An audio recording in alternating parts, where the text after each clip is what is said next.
여러분은 전능하신 예수님께서 누군가에게 도움을 요청하는 모습을 상상해 본 적이 있으십니까? 이 질문은 처음에는 이상하게 들릴 수 있고 어쩌면 몇몇 분들에게는 다소 충격적으로 다가올지도 모릅니다. 결국 우리는 하나님의 아들 빵 5개로 수천 명을 먹이시고 말씀 한마디로 폭풍을 잠재우셨으며 죽은 자를 살리신 그분에 대해 이야기하고 있으니까요. 어떻게 그토록 큰 능력을 가지신 분이 평범한 어부들과 세리들에게 도움을 청하실 필요가 있었을까요?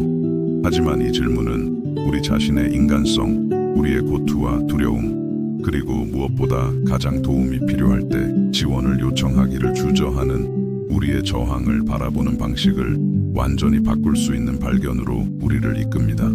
성경에는 예수님께서 아마 여러분이 그 깊은 의미를 미처 깨닫지 못했을지도 모르는 아주 특별한 행동을 하신 순간이 기록되어 있습니다. 그분께서 자신의 인간성을 감동적으로 드러내셨을 뿐만 아니라 인간으로서 우리의 가장 큰 필요 중 하나를 인정해 주신 순간입니다. 이 발견의 여정을 저와 함께 걸어가 봅시다. 이 이야기가 끝날 때쯤 여러분은 연약함, 공동체, 그리고 진정으로 강하다는 것의 의미에 대해 완전히 새로운 관점을 갖게 될 것이라고 약속합니다. 더 나아가 예수님의 삶에서 이 특별한 순간이 어떻게 여러분이 도움이 필요할 때 도움을 구하지 못하게 막는 자존심을 극복하는 열쇠가 될 수 있는지, 그리고 어떻게 여러분의 관계를 깊고 지속적으로 변화시킬 수 있는지 발견하게 될 것입니다. 잠시 눈을 감고 그 장면을 한번 상상해 보십시오. 밤입니다. 짙고 무거운 밤이죠. 공기 중에는 마치 칼날처럼 대기를 가르는 듯한 팽팽한 긴장감이 감돌고 있습니다. 예수님께서는 어깨에 짊어진 감정의 무게를 드러내는 발걸음으로 걷고 계십니다. 그분은 앞으로 무슨 일이 일어날지 알고 계십니다. 앞으로 몇 시간 동안 겪게 될 고통의 모든 세부 사항이 그분의 신성한 마음속에 수정처럼 선명합니다. 배신, 버림받음, 채찍질, 못, 그리고 십자가. 하지만 이 모든 것보다 더 무거운 것이 있습니다. 그분은 온 인류의 죄를 짊어지고 그분의 영혼이 한 번도 경험해보지 못한 아버지와의 분리를 경험하게 될 것을 알고 계셨습니다. 바로 이 상황 속에서 놀라운 일이 일어납니다. 항상 위로자이셨고 지지를 제공하셨으며 넘어진 자를 일으키기 위해 손을 내미셨던 예수님께서 이제는 위로가 필요한 입장에 서게 되신 것입니다. 그리고 바로 여기서 그분은 우리에게 인간성에 대한 깊은 교훈을 가르쳐주는 행동을 하십니다. 바로 도움을 요청하신 것입니다. 여러분은 얼마나 자주 비슷한 상황에 처해 보셨습니까? 반드시 문자 그대로의 십자가를 말하는 것은 아닙니다. 하지만 인생에서 어려운 일이 다가오고 있음을 아는 그런 순간들 말입니다. 어쩌면 몇 달 동안 미뤄온 힘든 대화일 수도 있습니다. 어쩌면 당신의 인생 경로를 완전히 바꿀 결정일 수도 있습니다. 어쩌면 아직 온전히 받아들이지 못한 진단 결과일 수도 있습니다. 어쩌면 사랑하는 사람의 피할 수 없는 마지막이 다가오는 것을 지켜보는 일일 수도 있습니다. 이런 순간에 우리 안에서는 아주 흥미로운 일이 일어납니다. 한편으로는 우리의 영혼이 동반자를, 곁에 있어줄 누군가를, 해결책이 아닌 그저 함께 있음을 제공해줄 누군가를 간절히 외칩니다. 다른 한편으로는 우리의 자존심이 강해야 한다고, 도움을 요청하는 것은 나약함의 신호라고, 모든 것을 혼자 감당할 수 있어야 한다고 속삭입니다. 예수님께서는 이 내적인 싸움을 아셨습니다. 왜냐하면 그분께서 직접 겪으셨기 때문입니다. 그분은 지지에 대한 인간적인 필요와 연약함을 드러내는 것에 대한 우리의 본능적인 저항 사이의 긴장감을 경험하셨습니다. 그리고 그분께서 이 문제를 다루신 방식은 우리 자신의 연약한 순간들을 마주하는 완전히 새로운 길을 제시합니다. 겟세마네 동산에서 예수님께서는 이전에는 결코 그토록 직접적으로 하신 적이 없는 일을 하셨습니다. 그분은 가장 가까운 제자들인 베드로, 야고보, 요한을 바라보시며 말씀하셨습니다. 내 마음이 매우 고민하여 죽게 되었으니 너희는 여기 머물러 나와 함께 깨어있으라. 이 말씀은 단순한 지시 이상입니다. 이것은 도움을 구하는 요청이며 동반을 위한 부르짖음이며 그 순간 다가올 일을 마주하기 위해 인간적인 존재가 필요하다는 인정이었습니다. 예수님께서 이 말씀을 하시기 위해 얼마나 큰 용기가 필요했을지 생각해 보십시오. 그분은 그 무리의 지도자였습니다. 제자들은 방향이 필요할 때, 힘이 필요할 때, 답이 필요할 때 항상 그분께 의지했습니다. 그분은 모두가 기댈 수 있는 반석이었습니다. 그런데 이제 그분은 나는 여러분이 필요합니다. 나와 함께 여기에 있어 주길 바랍니다. 이 순간을 혼자 맞이하고 싶지 않습니다. 라고 말씀하고 계셨던 것입니다. 예수님의 이 연약함은 우리가 리더십, 강인함, 독립성에 대해 가지고 있는 모든 패러다임을 깨뜨립니다. 그것은 지지에 대한 우리의 필요를 인정하는 것이 나약함이 아니라 오히려 깊은 인간성과 지혜의 표현임을 보여줍니다. 하지만 이 이야기의 표면 너머를 들여다봅시다. 왜 예수님께서는 제자들의 동행이 필요하셨을까요? 그분은 아버지께 직접 나아갈 수 없으셨을까요? 원하신다면 천군 천사를 부를 수도 없으셨을까요? 물론 그러실 수 있었습니다. 하지만 그분은 인간의 경험을 온전히 살기로 선택하셨고 그 경험의 일부에는 인생의 폭풍을 완전한 고독 속에서 마주하지 않으려는 공동체에 대한 우리의 근본적인 필요가 포함되어 있습니다. 예수님께서는 하나님이 우리를 모든 상황에서 자급자족하도록 창조하지 않으셨다는 것을 가르치고 계셨습니다. 그분은 우리가 관계 속에서 살아가도록, 서로를 지지하도록, 우리의 승리뿐만 아니라 가장 취약한 순간들도 함께 나누도록 우리를 창조하셨습니다. 생각해보면 정말 해방감을 주지 않습니까? 예수님께서 그분의 신분에도 불구하고 인간적인 지지에 대한 필요를 인정하셨다면 우리야말로 얼마나 더 겸손하게 똑같이 해야 하겠습니까? 그분께서 고통의 순간에 여러분이 필요합니다 라고 말하는 것을 부끄러워하지 않으셨다면 왜 우리는 그 똑같은 말을 하는 것을 그토록 두려워할까요?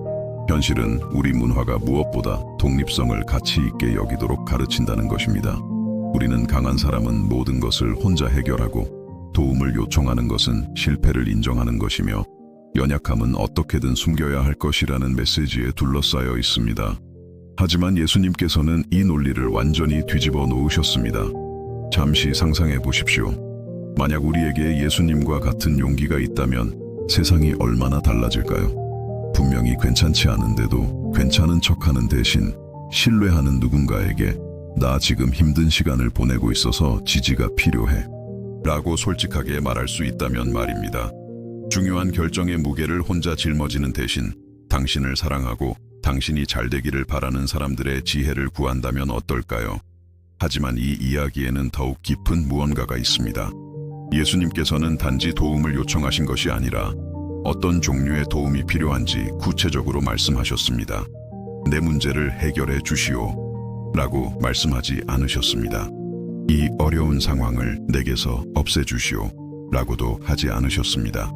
그분은 나와 함께 머물며 깨어있으라고 말씀하셨습니다.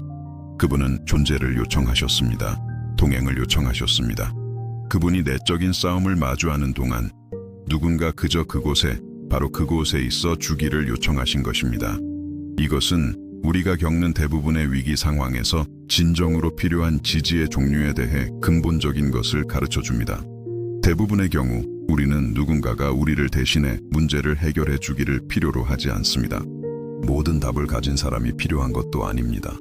우리가 폭풍우를 헤쳐나갈 길을 스스로 찾는 동안 우리 곁에 기꺼이 머물러 줄 사람이 필요한 것입니다. 예수님의 이 요청의 단순함 속에는 감동적인 아름다움이 있습니다. 그분은 기적을 구하지 않으셨습니다. 마법 같은 해결책을 구하지도 않으셨습니다. 그분은 우리 각자가 제공하고 받을 수 있는 것을 요청하셨습니다. 바로 진정한 존재, 진심 어린 동행, 누군가가 가장 어두운 순간을 혼자 마주하지 않도록 기꺼이 함께 있어 주려는 마음입니다.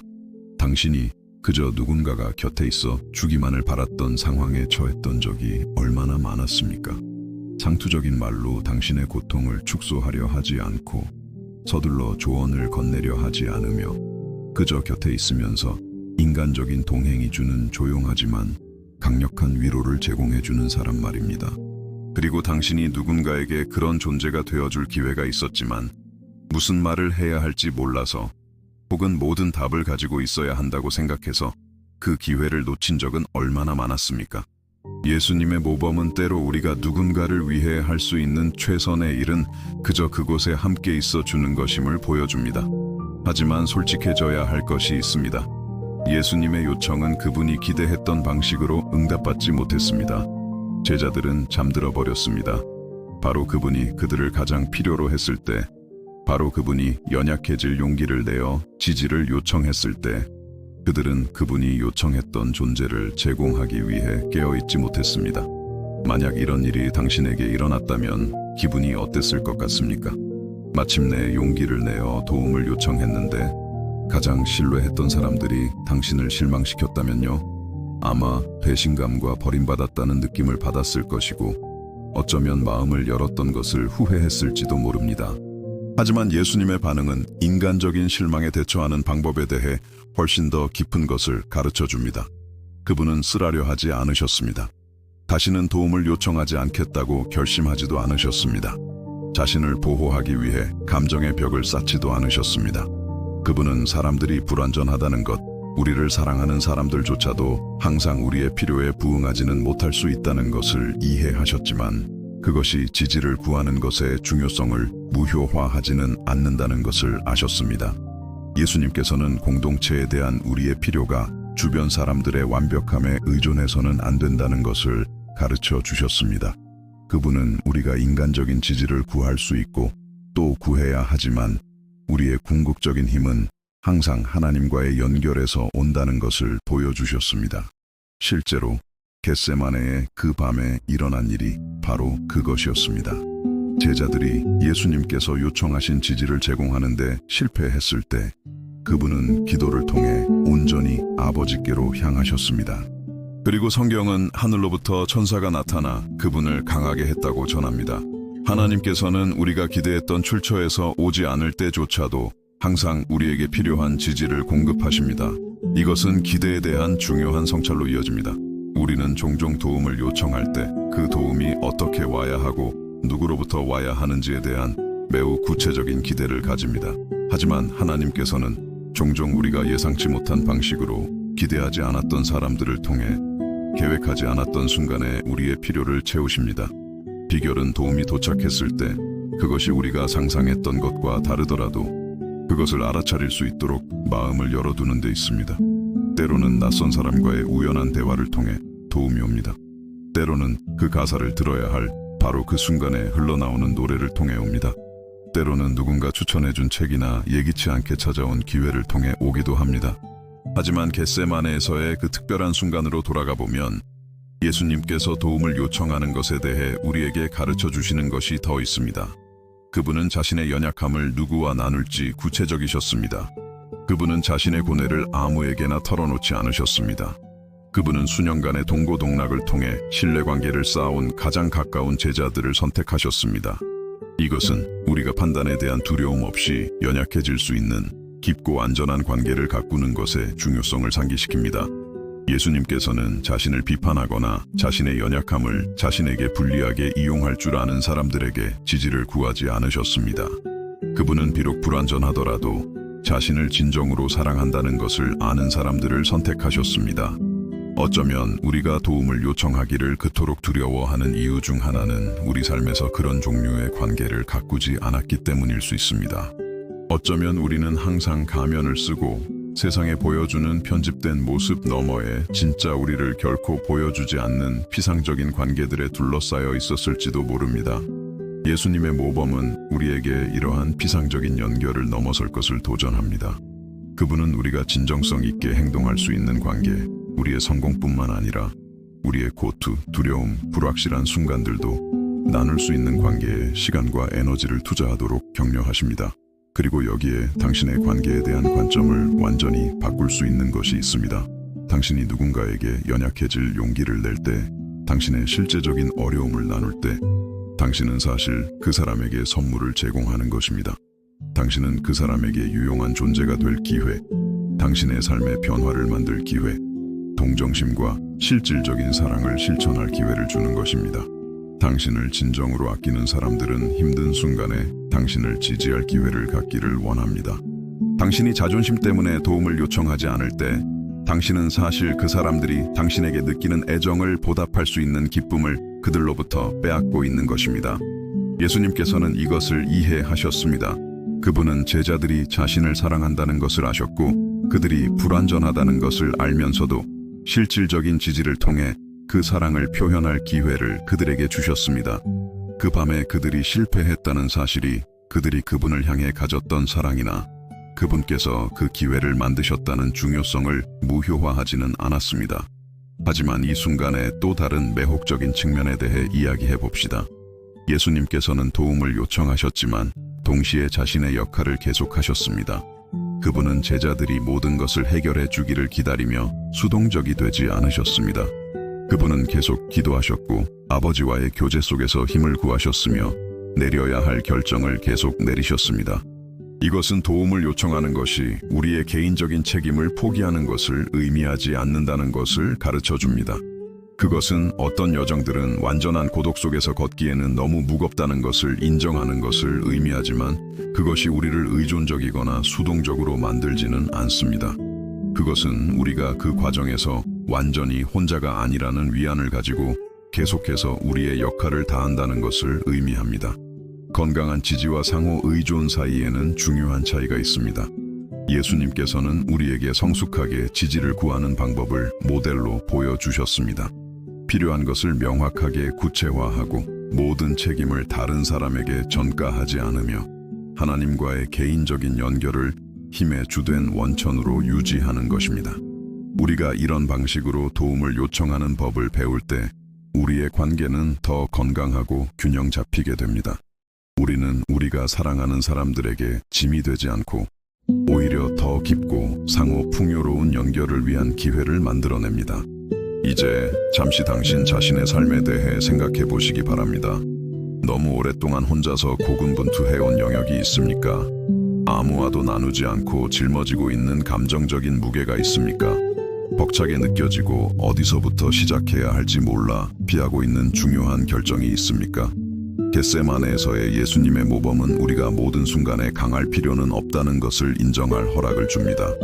그것은 우리에게 지지가 필요할 때를 인정하는 지혜와 올바른 사람들에게 그 지지를 요청하는 용기가 있음을 보여줍니다. 하지만 그 이상으로 그분은 우리의 연약함이 하나님 그리고 우리가 사랑하는 사람들과 더 깊은 연결로 가는 길이 될 수 있음을 보여주십니다. 우리가 모든 것을 통제하고 있는 척하는 것을 멈출 때 우리는 결코 가능하리라 상상하지 못했던 방식으로 신성한 돌봄을 경험할 공간을 만듭니다. 어쩌면 오늘이 당신이 그 밤에 예수님께서 가지셨던 것과 같은 용기를 내는 날일지도 모릅니다. 어쩌면 신뢰하는 누군가에게 지지가 필요해. 이걸 혼자 감당하고 싶지 않아 라고 말하는 날일지도 모릅니다. 혹은 어쩌면 당신이 그 밤에 예수님께서 제자들에게 요청하셨던 그런 종류의 존재가 되기 위해 더 마음을 여는 날일지도 모릅니다. 겟세마네에서의 예수님의 연약함이 그분을 덜 신적이게 만들지 않았습니다. 그분을 덜 강력하게 만들지도 않았습니다. 사실 그것은 그분을 더 다가가기 쉽게, 더 이해하기 쉽게, 우리 자신의 인간적인 경험에 더 가깝게 만들었습니다. 그것은 하늘에서 우리의 고투를 지켜보기만 하는 하나님이 아니라 우리와 함께 그것을 경험하기 위해 내려오신 하나님을 보여줍니다. 그리고 그것이 모든 것을 바꾸지 않습니까? 우리가 지지가 필요하지만 요청하기를 두려워할 때 예수님께서 정확히 어떻게 느끼시는지 이해하신다는 것을 아는 것. 그분께서 자존심과 필요 사이에 똑같은 내적인 싸움을 겪으셨다는 것을 아는 것. 그분께서 자신의 필요를 드러내심으로써 우리의 공동체에 대한 필요를 인정해 주셨다는 것을 아는 것. 우리가 이것을 이해할 때 도움을 요청하는 것에 대한 우리의 저항은 녹아내리기 시작합니다. 예수님 자신이 건강한 연약함의 모델이 되셨다는 것을 이해할 때 우리는 우리 자신의 지지에 대한 필요를 나약함이 아니라 진정한 인간성으로 보기 시작합니다. 그리고 우리가 이런 방식으로 살기 시작할 때 아름다운 일이 일어납니다. 우리의 관계는 깊어집니다. 우리의 공동체는 강해집니다. 우리의 신앙은 더 현실적이고 실천적이 됩니다. 그리고 우리는 그리스도인의 삶이 결코 고립 속에서 살도록 의도된 것이 아니라 서로 간의 진정한 연결 속에서 살도록 의도되었다는 것을 발견합니다. 겟세마네에서 예수님의 도움 요청은 개인적인 연약함의 순간 이상이었습니다. 그것은 우리가 신앙 공동체로서 어떻게 살아야 하는지 서로를 지지하고 짐을 나누며 우리가 사랑하는 사람들의 삶에 진정한 존재가 되어주는지에 대한 시연이었습니다. 잠시 대화를 멈추고 싶습니다. 만약 이 메시지가 여러분의 마음에 와 닿고 의미가 있었다면 좋아요를 눌러주시길 부탁드립니다. 단순한 행동이지만 여러분처럼 희망의 메시지가 필요한 더 많은 사람들에게 다가가는 데 큰 도움이 됩니다. 그리고 아직 저희 공동체의 일원이 아니시라면 채널을 구독하시고 알림 설정을 하셔서 다음 영상들을 놓치지 마세요. 더 나아가 특별한 초대를 드립니다. 여러분이 사랑하는 사람 중에 지지가 필요한 순간을 겪고 있는 분을 생각해 보세요. 이 영상을 그분과 공유해 주세요. 그것이 연약함과 공동체에 대한 중요한 대화의 시작이 될 수 있습니다. 댓글을 통해 여러분이 도움이 필요했던 순간과 그 경험이 어땠는지 나눠주세요. 여러분의 이야기가 다른 이들에게 용기를 줄 수 있습니다. 이제 예수님의 연약함이 우리 자신의 공동체와 지지에 대한 필요에 대해 어떻게 가르치는지에 대한 이 성찰에 더 깊이 빠져들어 보겠습니다. 겟세마네에서 예수님께서 보여주신 연약함은 우리가 진정한 신앙에 대해 혁명적인 것을 이해할 수 있는 창을 열어줍니다. 우리가 신앙을 생각할 때 종종 우리는 그것을 우리를 천하무적으로 만들고 두려움에 면역되게 하며 어떤 상황이든 미소를 띤 채 마주할 수 있게 하는 힘으로 상상합니다. 하지만 예수님께서는 진정한 신앙이 고투나 두려움의 부재가 아님을 보여주십니다. 그것은 우리의 영혼이 깊은 고뇌에 빠져 있을 때조차도 하나님과 연결된 상태를 유지하는 능력입니다. 그날 밤 동산에서 예수님께서는 괜찮은 척하지 않으셨습니다. 공허한 긍정의 말로 자신의 고뇌를 감추지 않으셨습니다. 그분은 제자들과 아버지께 드리는 기도에서 자신이 느끼는 바를 잔인할 정도로 정직하게 드러내셨습니다. 내 마음이 매우 고민하여 죽게 되었으니 라는 말은 힘을 가장하는 사람의 말이 아닙니다. 감정적인 정직함이 진정한 힘을 찾는 첫걸음임을 이해한 사람의 말입니다. 이것은 우리가 신앙인으로서 종종 짊어지는 엄청난 압박감에서 우리를 해방시킵니다. 항상 괜찮아야 하고 항상 답을 가지고 있어야 하며 항상 흔들리지 않는 평화를 보여줘야 한다는 압박감 말입니다. 예수님께서는 우리가 느끼는 그대로를 우리의 감정을 영적인 포장지로 감싸지 않고 하나님께 그대로 가져가도 된다는 것을 보여주십니다. 당신이 불안의 순간을 겪고 있을 때 감사의 말로만 기도할 필요는 없습니다. 하나님께 저는 두렵습니다 라고 말할 수 있습니다. 불가능해 보이는 상황에 직면했을 때 모든 기도를 괜찮다고 시작할 필요는 없습니다. 아버지, 이것은 제가 혼자 감당하기에는 너무 무겁습니다 라고 말할 수 있습니다. 예수님께서는 자신의 모범을 통해 우리에게 그 허락을 주셨습니다. 하지만 그 밤 예수님의 기도에는 더욱 깊은 것이 있습니다. 그분은 아버지여 만일 할 만하시거든 이 잔을 내게서 지나가게 하옵소서 라고 말씀하셨습니다. 이것은 단지 고뇌의 기도가 아니라 능동적인 순종의 기도였습니다. 예수님께서는 다가오는 고통 앞에서 수동적이지 않으셨습니다. 그분은 그것에 대해 하나님과 대화하고 계셨고 자신의 가장 깊은 인간적인 감정을 제시하시면서 동시에 신성한 뜻과 일치하기를 구하고 계셨습니다. 이것은 우리 자신의 삶에서 어려운 순간들을 헤쳐나가는 방법에 대한 근본적인 교훈을 가르쳐줍니다. 우리는 하나님께 우리의 두려움, 저항, 그리고 상황이 달라졌으면 하는 바람을 표현할 수 있고 또 그래야 합니다. 하지만 우리는 또한 그분과의 친밀한 대화 속에서 우리가 그분의 길을 완전히 이해하지 못할 때조차도 그분의 사랑과 지혜를 신뢰하는 데서 오는 평화를 찾을 수 있습니다. 잠시 당신의 삶에서 달라졌으면 하는 상황을 생각해 보십시오. 당신이나 당신이 사랑하는 사람이 겪고 있는 질병일 수도 있습니다. 끝이 보이지 않는 재정적인 어려움일 수도 있습니다. 당신이 원하는 대로 되지 않는 관계일 수도 있습니다. 점점 더 멀어지는 것처럼 보이는 꿈일 수도 있습니다. 겟세마네에서의 예수님의 모범은 우리에게 가능하시다면 이것이 달라졌으면 합니다 라고 하나님께 말하는 것이 전적으로 적절하다는 것을 가르쳐 줍니다. 우리의 상황이 더 쉬워지기를, 우리의 길이 덜 험난하기를, 우리의 짐이 더 가벼워지기를 바라는 것에는 아무런 잘못이 없습니다. 예수님께서도 바로 그 똑같은 바람을 경험하셨습니다. 하지만 예수님의 기도는 인간적인 바람의 표현에서 멈추지 않았습니다. 그것은 계속되었습니다. 그러나 나의 원대로 마시옵고 아버지의 원대로 하옵소서 이 말씀은 우리가 성경에서 발견하는 하나님에 대한 신뢰의 가장 강력한 표현 중 하나입니다. 예수님께서는 어려운 상황을 수동적으로 받아들이신 것이 아닙니다. 그분은 고통을 마주하는 것을 의미할 때조차도 아버지의 지혜와 사랑을 적극적으로 신뢰하기로 선택하셨습니다. 이것이 바로 체념과 내어드림의 차이입니다. 체념은 우리가 포기하고 쓰라리거나 무감각해질 때 일어납니다. 내어드림은 우리가 그분의 방법을 이해하지 못할 때조차도 하나님의 성품을 신뢰하기로 선택할 때 일어납니다.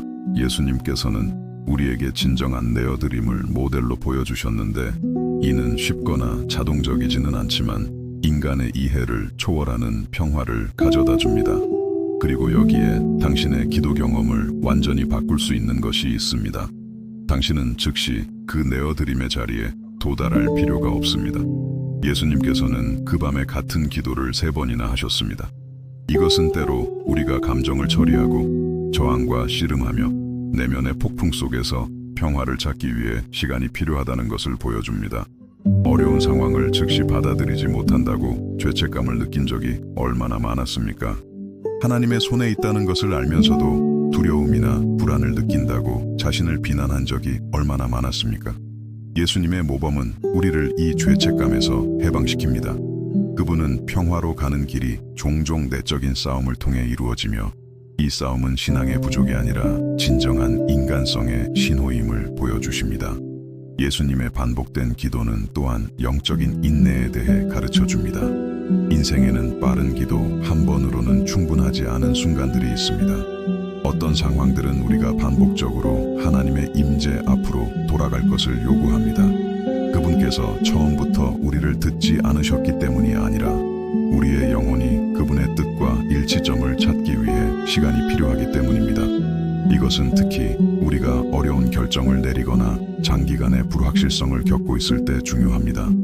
예수님께서는 같은 문제로 반복해서 하나님께 돌아가 우리 감정의 다양한 측면을 처리하고 점진적으로 명확성과 평화를 구하는 것이 완벽하게 적절하다는 것을 보여주십니다.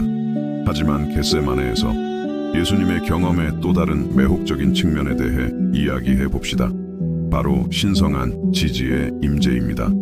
성경은 천사가 나타나 그분을 강하게 했다고 전합니다. 이것은 우리가 필요한 순간에 진정으로 하나님을 찾을 때 그분께서 우리가 기대했던 방식이 아닐지라도 항상 우리에게 필요한 힘을 공급하신다는 것을 보여줍니다. 이것은 기대에 대한 중요한 질문을 제기합니다. 우리는 종종 도움을 위해 기도할 때 하나님께서 어떻게 응답하셔야 하는지에 대한 매우 구체적인 생각을 가지고 있습니다.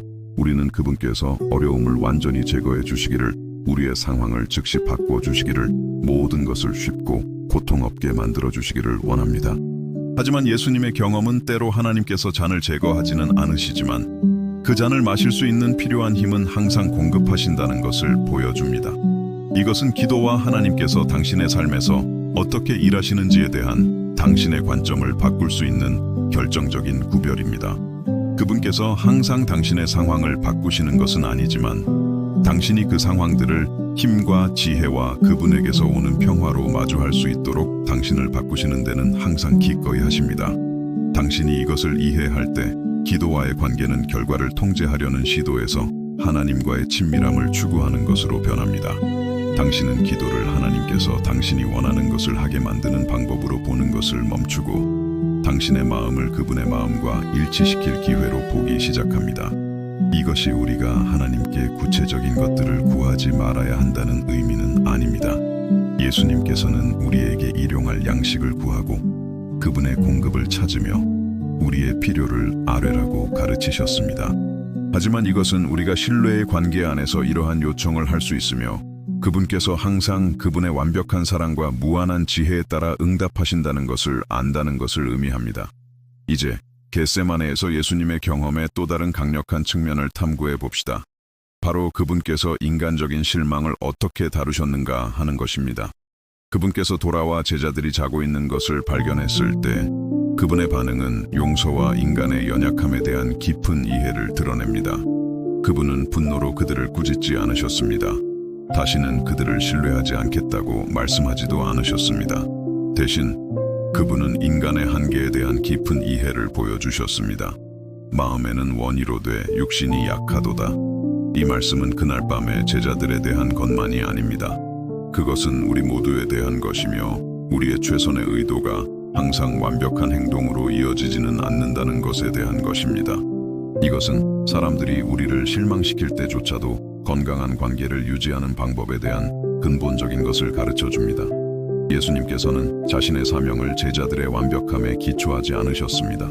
그분은 그들의 실패가 사랑과 용서에 대한 자신의 헌신을 바꾸도록 허락하지 않으셨습니다. 그분은 불완전한 사람들에게 완벽함을 기대하는 것이 쓰라림과 고독으로 가는 길임을 이해하셨습니다. 누군가가 당신의 기대에 부응하지 못했다는 이유로 관계를 끝낸 적이 얼마나 많았습니까? 필요한 순간에 버림받았다고 느껴서 감정의 벽을 쌓은 적이 얼마나 많았습니까? 예수님의 모범은 우리에게 다른 길, 즉 현실적인 기대와 결합된 동정심 있는 이해의 길을 제공합니다. 이것이 우리가 어떤 행동이든 받아들여야 하거나 관계에 건강한 경계가 없어야 한다는 의미는 아닙니다. 그것은 우리가 사람들의 한계를 인정하면서도 그들을 사랑할 수 있으며 그 지지의 완벽함에 우리의 감정적 평화를 의존하지 않으면서도 인간적인 지지를 구할 수 있다는 것을 의미합니다. 예수님께서는 우리에게 불완전한 사람들로부터 불완전한 사랑을 받기 위해 마음을 열어두는 것이 가능하며 동시에 우리의 주된 힘과 안전의 원천을 하나님 안에서 찾는 것이 가능함을 보여주십니다. 이것은 당신의 관계와 건강한 방식으로 공동체 안에서 살아가는 능력을 완전히 바꿀 수 있는 기술입니다. 하지만 예수님의 경험에는 우리의 주목을 받을 만한 또 다른 측면이 있습니다. 바로 감정적인 고뇌 속에서도 자신의 목적을 어떻게 명확하게 유지하셨는가 하는 것입니다. 그분께서 느끼고 계셨던 고통이 그분이 왜 그곳에 계셨는지, 그분의 사명이 무엇인지, 그분의 고난의 더 큰 의미가 무엇인지를 잊게 만들지 않았습니다. 이것은 우리 자신의 어려운 순간들을 헤쳐나가는 방법에 대해 중요한 것을 가르쳐 줍니다. 고통스러운 상황을 겪고 있을 때 우리 삶의 더 큰 그림을 잃어버리기 쉽습니다. 현재의 고통에 너무 집중한 나머지 우리의 가치, 목표, 그리고 더 깊은 정체성을 잊어버리기 쉽습니다. 예수님께서는 깊은 고통을 느끼면서도 우리가 누구이며 어디로 가고 있는지에 대한 명확성을 유지하는 것이 가능함을 보여주십니다. 그분은 어려운 감정들이 우리의 현실을 완전히 정의하거나 우리의 결정을 결정하도록 허용하지 않으면서도 그것들을 처리할 수 있음을 보여주십니다. 잠시 당신의 삶에서 벅차거나 낙담하게 느꼈던 영역을 생각해 보십시오. 직장, 관계, 건강, 혹은 당신이 추구하고 있는 꿈일 수 있습니다. 상황이 어려워지면 계속할 가치가 있는지, 올바른 길을 가고 있는지, 인내할 힘이 충분한지 의심하기 시작하기 쉽습니다. 겟세마네에서의 예수님의 모범은 이러한 의문들이 정상적이고 인간적이지만 우리가 단지 그 순간에 느끼는 것에만 근거하여 중요한 결정을 내릴 필요는 없다는 것을 상기시킵니다. 우리는 감정을 처리하고 지지를 구하며 명확성과 힘을 위해 기도한 다음 우리 삶과 목적에 대한 더 넓은 이해에 기초하여 결정을 내릴 수 있습니다. 이것은 예수님께서 완벽하게 보여주신 기술을 요구합니다. 바로 우리가 느끼는 것과 우리가 누구인지 사이를 구별하는 능력입니다. 그분은 깊은 고뇌를 느끼고 계셨지만 여전히 사명을 완수해야 할 하나님의 아들이라는 것을 아셨습니다. 그분은 인간적인 두려움을 경험하고 계셨지만 인류에 대한 그분의 사랑이 그 두려움보다 크다는 것을 아셨습니다. 이 기술을 개발하는 것은 당신이 도전에 맞서는 방식을 바꿀 수 있습니다. 당신이 감정에 의해 통제되지 않으면서도 그것을 인정하는 법을 배울 때, 개인적인 책임을 포기하지 않으면서도 지지를 구하는 법을 배울 때, 그분의 방법을 완전히 이해하지 못할 때조차도 하나님을 신뢰하는 법을 배울 때 당신은 어떤 폭풍우도 헤쳐나갈 수 있는 감정적, 영적 회복력을 개발하게 됩니다. 하지만 예수님께서는 또한 우리 자신과 하나님 앞에서 잔인할 정도로 정직해야 할 중요성에 대해 가르쳐 주십니다. 그분은 자신의 고뇌를 축소하려 하거나 실제 느끼는 것보다 더 강한 척하지 않으셨습니다. 그분은 자신의 고통의 깊이를 인정하고 그것을 제자들과 아버지 모두에게 표현하셨습니다. 이것은 우리 중 많은 이들이 어려워하는 것입니다. 우리는 다른 사람들을 방해하고 싶지 않아서 혹은 고투를 인정하는 것이 나약함의 신호라고 믿기 때문에 혹은 우리가 느끼는 것에 완전한 현실을 마주하기 두려워하기 때문에 우리의 어려움을 축소하는 경향이 있습니다. 하지만 예수님께서는 감정적인 정직함이 진정한 치유와 힘을 찾는 첫걸음임을 보여주십니다. 우리가 분명히 괜찮지 않은데도 괜찮은 척하는 것을 멈출 때 우리는 하나님께서 우리 삶에서 실제적이고 변화를 가져오는 방식으로 일하실 공간을 만듭니다. 이것은 하나님과의 관계와 인간관계 모두에 적용됩니다. 당신이 신뢰하는 누군가에게 나 괜찮지 않아, 이러저러한 문제로 힘들어하고 있어 라고 말할 용기를 낼 때 당신은 더 깊은 연결과 진정으로 변화를 가져올 수 있는 종류의 지지를 위한 문을 엽니다. 마찬가지로 당신이 영적인 기도로 하나님께 인상을 주려는 시도를 멈추고 당신의 마음속에서 실제로 일어나고 있는 일에 대해 그분과 대화하기 시작할 때 당신은 그분께서 이미 모든 것을 알고 계셨으며 당신이 정직해지기를 기다리시면서 당신의 삶에서 더 깊이 일하실 수 있었다는 것을 발견하게 됩니다. 겟세마네에서의 예수님의 경험은 또한 우리의 감정을 처리하고 신성한 지침을 구하기 위한 구체적인 공간과 순간을 만드는 것의 중요성에 대해 가르쳐 줍니다. 그분은 군중을 가르치거나 기적을 행하시는 동안 자신의 고뇌를 다루려 하지 않으셨습니다. 그분은 물러나 분리된 공간을 만들고 자신이 느끼는 것을 마주하기 위해 특별히 헌신된 순간을 만드셨습니다. 이것은 우리의 빠르게 변화하는 문화가 종종 소홀히 하는 것입니다. 우리는 너무나 정신없는 속도로 살아가기 때문에 우리가 경험하는 것을 진정으로 처리하기 위해 멈추는 일이 거의 없습니다. 우리는 감정을 삼키고 걱정을 묻어두고 우리의 몸이나 마음이 우리를 멈추게 할 때까지 계속 달립니다. 예수님께서는 우리에게 성찰, 기도, 그리고 감정 처리를 위한 공간을 의도적으로 만드는 지혜를 보여주십니다. 그분은 우리의 내면 생활을 돌보기 위해 시간을 내는 것이 사치나 나약함이 아니라 필요이자 지혜임을 보여주십니다. 어쩌면 당신은 예수님의 모범을 실질적인 방식으로 따라야 할지도 모릅니다. 어쩌면 당신의 생각과 하나님과 함께 홀로 있을 정기적인 시간을 일정에 만들어야 할지도 모릅니다. 어쩌면 당신이 느끼는 것에 대해 완전히 정직할 수 있는 장소, 서두르지 않고 기도할 수 있는 곳, 내려야 할 결정에 대한 명확성을 구할 수 있는 곳을 찾아야 할지도 모릅니다. 이것은 복잡할 필요가 없습니다. 아침 산책길에 하나님과 대화하는 것일 수도 있습니다. 하루의 끝에 몇 분 동안 당신이 경험하고 있는 것에 대해 일기를 쓰는 것일 수도 있습니다. 점심시간 동안 잠시 멈추고 숨을 쉬며 하나님의 임재를 인식하는 것일 수도 있습니다. 중요한 것은 당신의 내면 생활을 위한 공간을 의도적으로 만드는 것입니다. 예수님께서는 또한 기도의 끈기에 대해 가르쳐 주십니다. 우리가 언급했듯이 그분은 그 밤에 같은 기도를 3번이나 하셨습니다. 이것은 하나님께서 처음에 듣지 않으셨기 때문이 아니라 때로 우리의 영혼이 평화를 찾고 우리가 마주하고 있는 것을 완전히 처리하며 진정한 내어드림의 자리에 이르기까지 시간이 필요하기 때문입니다. 이것은 우리가 자신의 기도 생활에 접근하는 방식에 중요한 영향을 미칩니다. 우리는 종종 기도 한 번이 모든 것을 즉시 해결해 주기를, 하나님의 임재 속에서의 한순간이 우리의 관점을 완전히 바꾸고 어떤 상황에 대해서든 즉각적인 평화를 주기를 기대합니다. 하지만 예수님께서는 때로 그 과정이 더 점진적이라는 것을 보여주십니다. 때로 우리는 같은 문제로 반복해서 하나님의 임재 앞으로 돌아가야 하며 우리 감정의 다른 측면들을 탐구하고 그분께서 우리의 저항이나 두려움의 다른 층들에서 일하시도록 허락해야 합니다. 이것은 우리의 신앙이 약하거나 하나님께서 듣고 계시지 않다는 신호가 아닙니다. 이것은 우리가 다층적인 감정과 생각을 가진 복잡한 존재이며 하나님께서 그 복잡성을 존중하시어 우리가 필요한 평화와 명확성을 찾을 때까지 우리와 함께 인내심 있게 일하신다는 신호입니다. 어쩌면 당신의 삶에 몇 달 혹은 몇 년 동안 기도해온 상황이 있을지도 모릅니다. 아무것도 변하지 않은 것 같아서 여전히 그것에 대해 불안을 느껴서 아직 원하는 답을 얻지 못해서 낙담했을지도 모릅니다.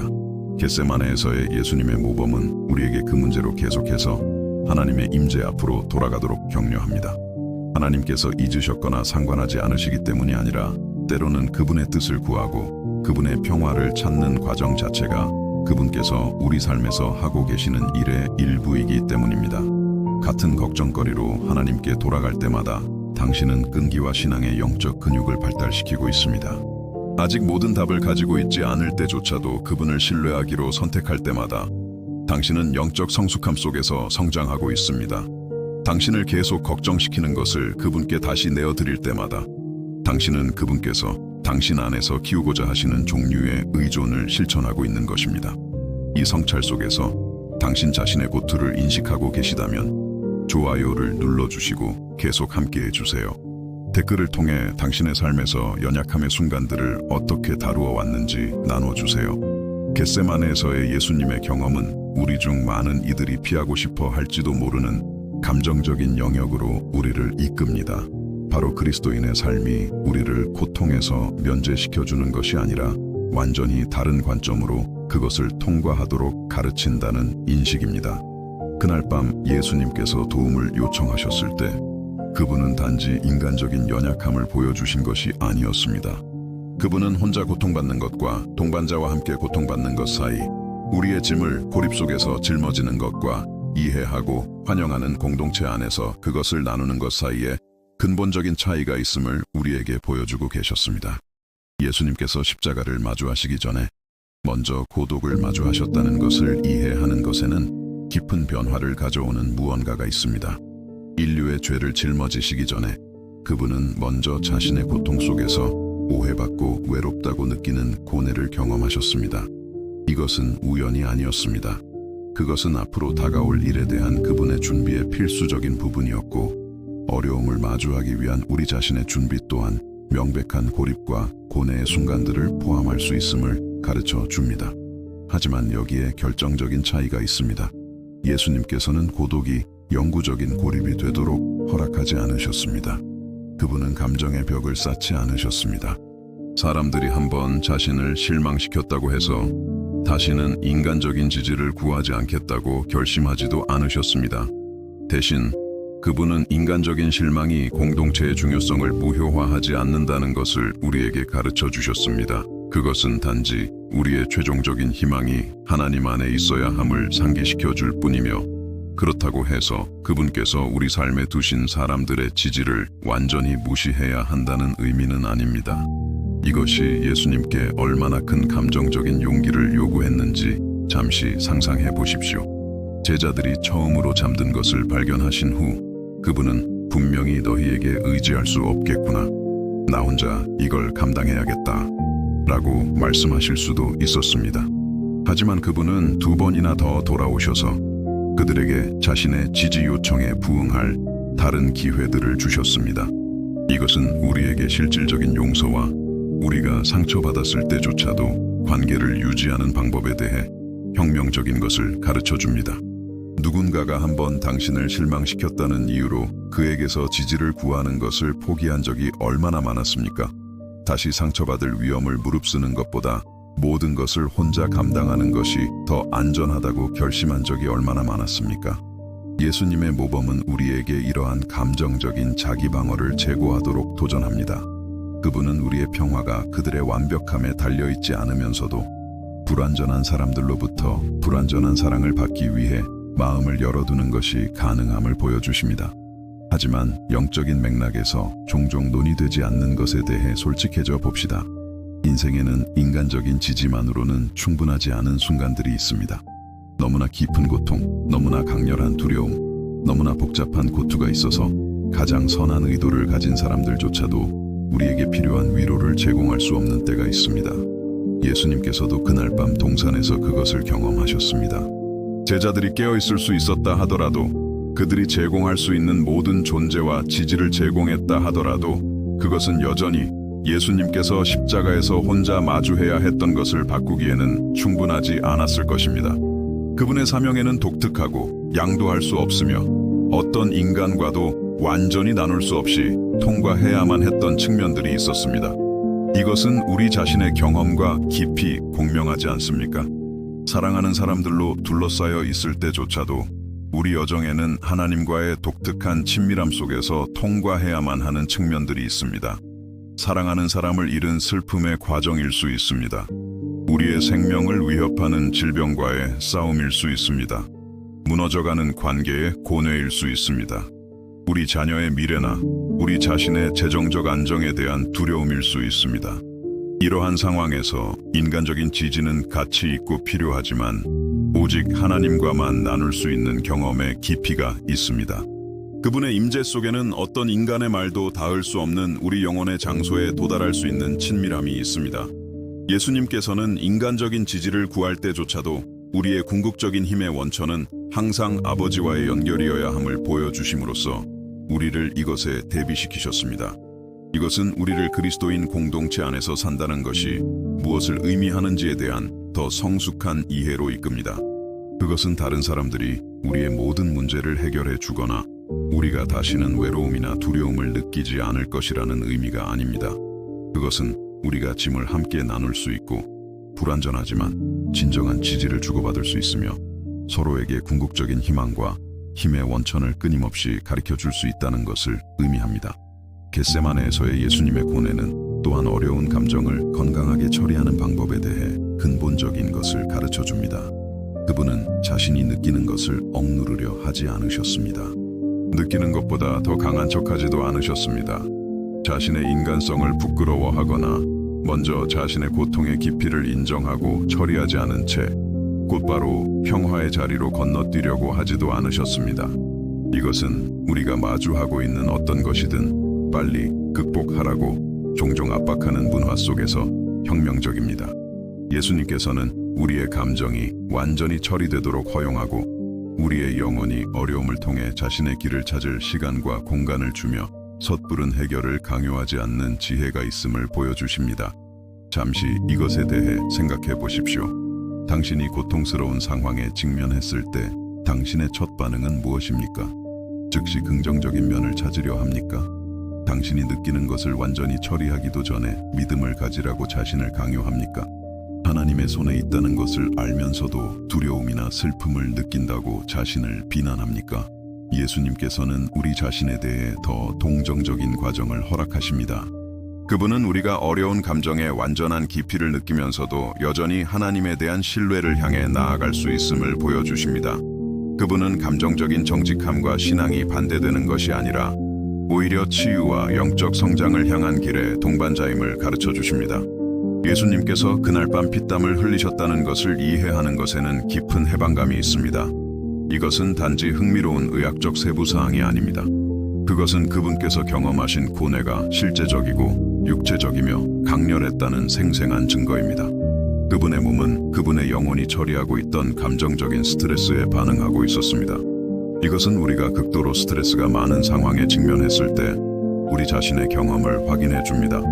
불안으로 심장이 두근거릴 때, 걱정으로 잠을 이루지 못할 때, 긴장으로 위가 수축될 때, 감정적인 긴장으로 근육이 굳어질 때, 예수님께서는 이 모든 것을 경험하셨고 그분의 경험은 우리가 몸, 마음, 영이 긴밀하게 연결된 통합된 존재임을 상기시킵니다.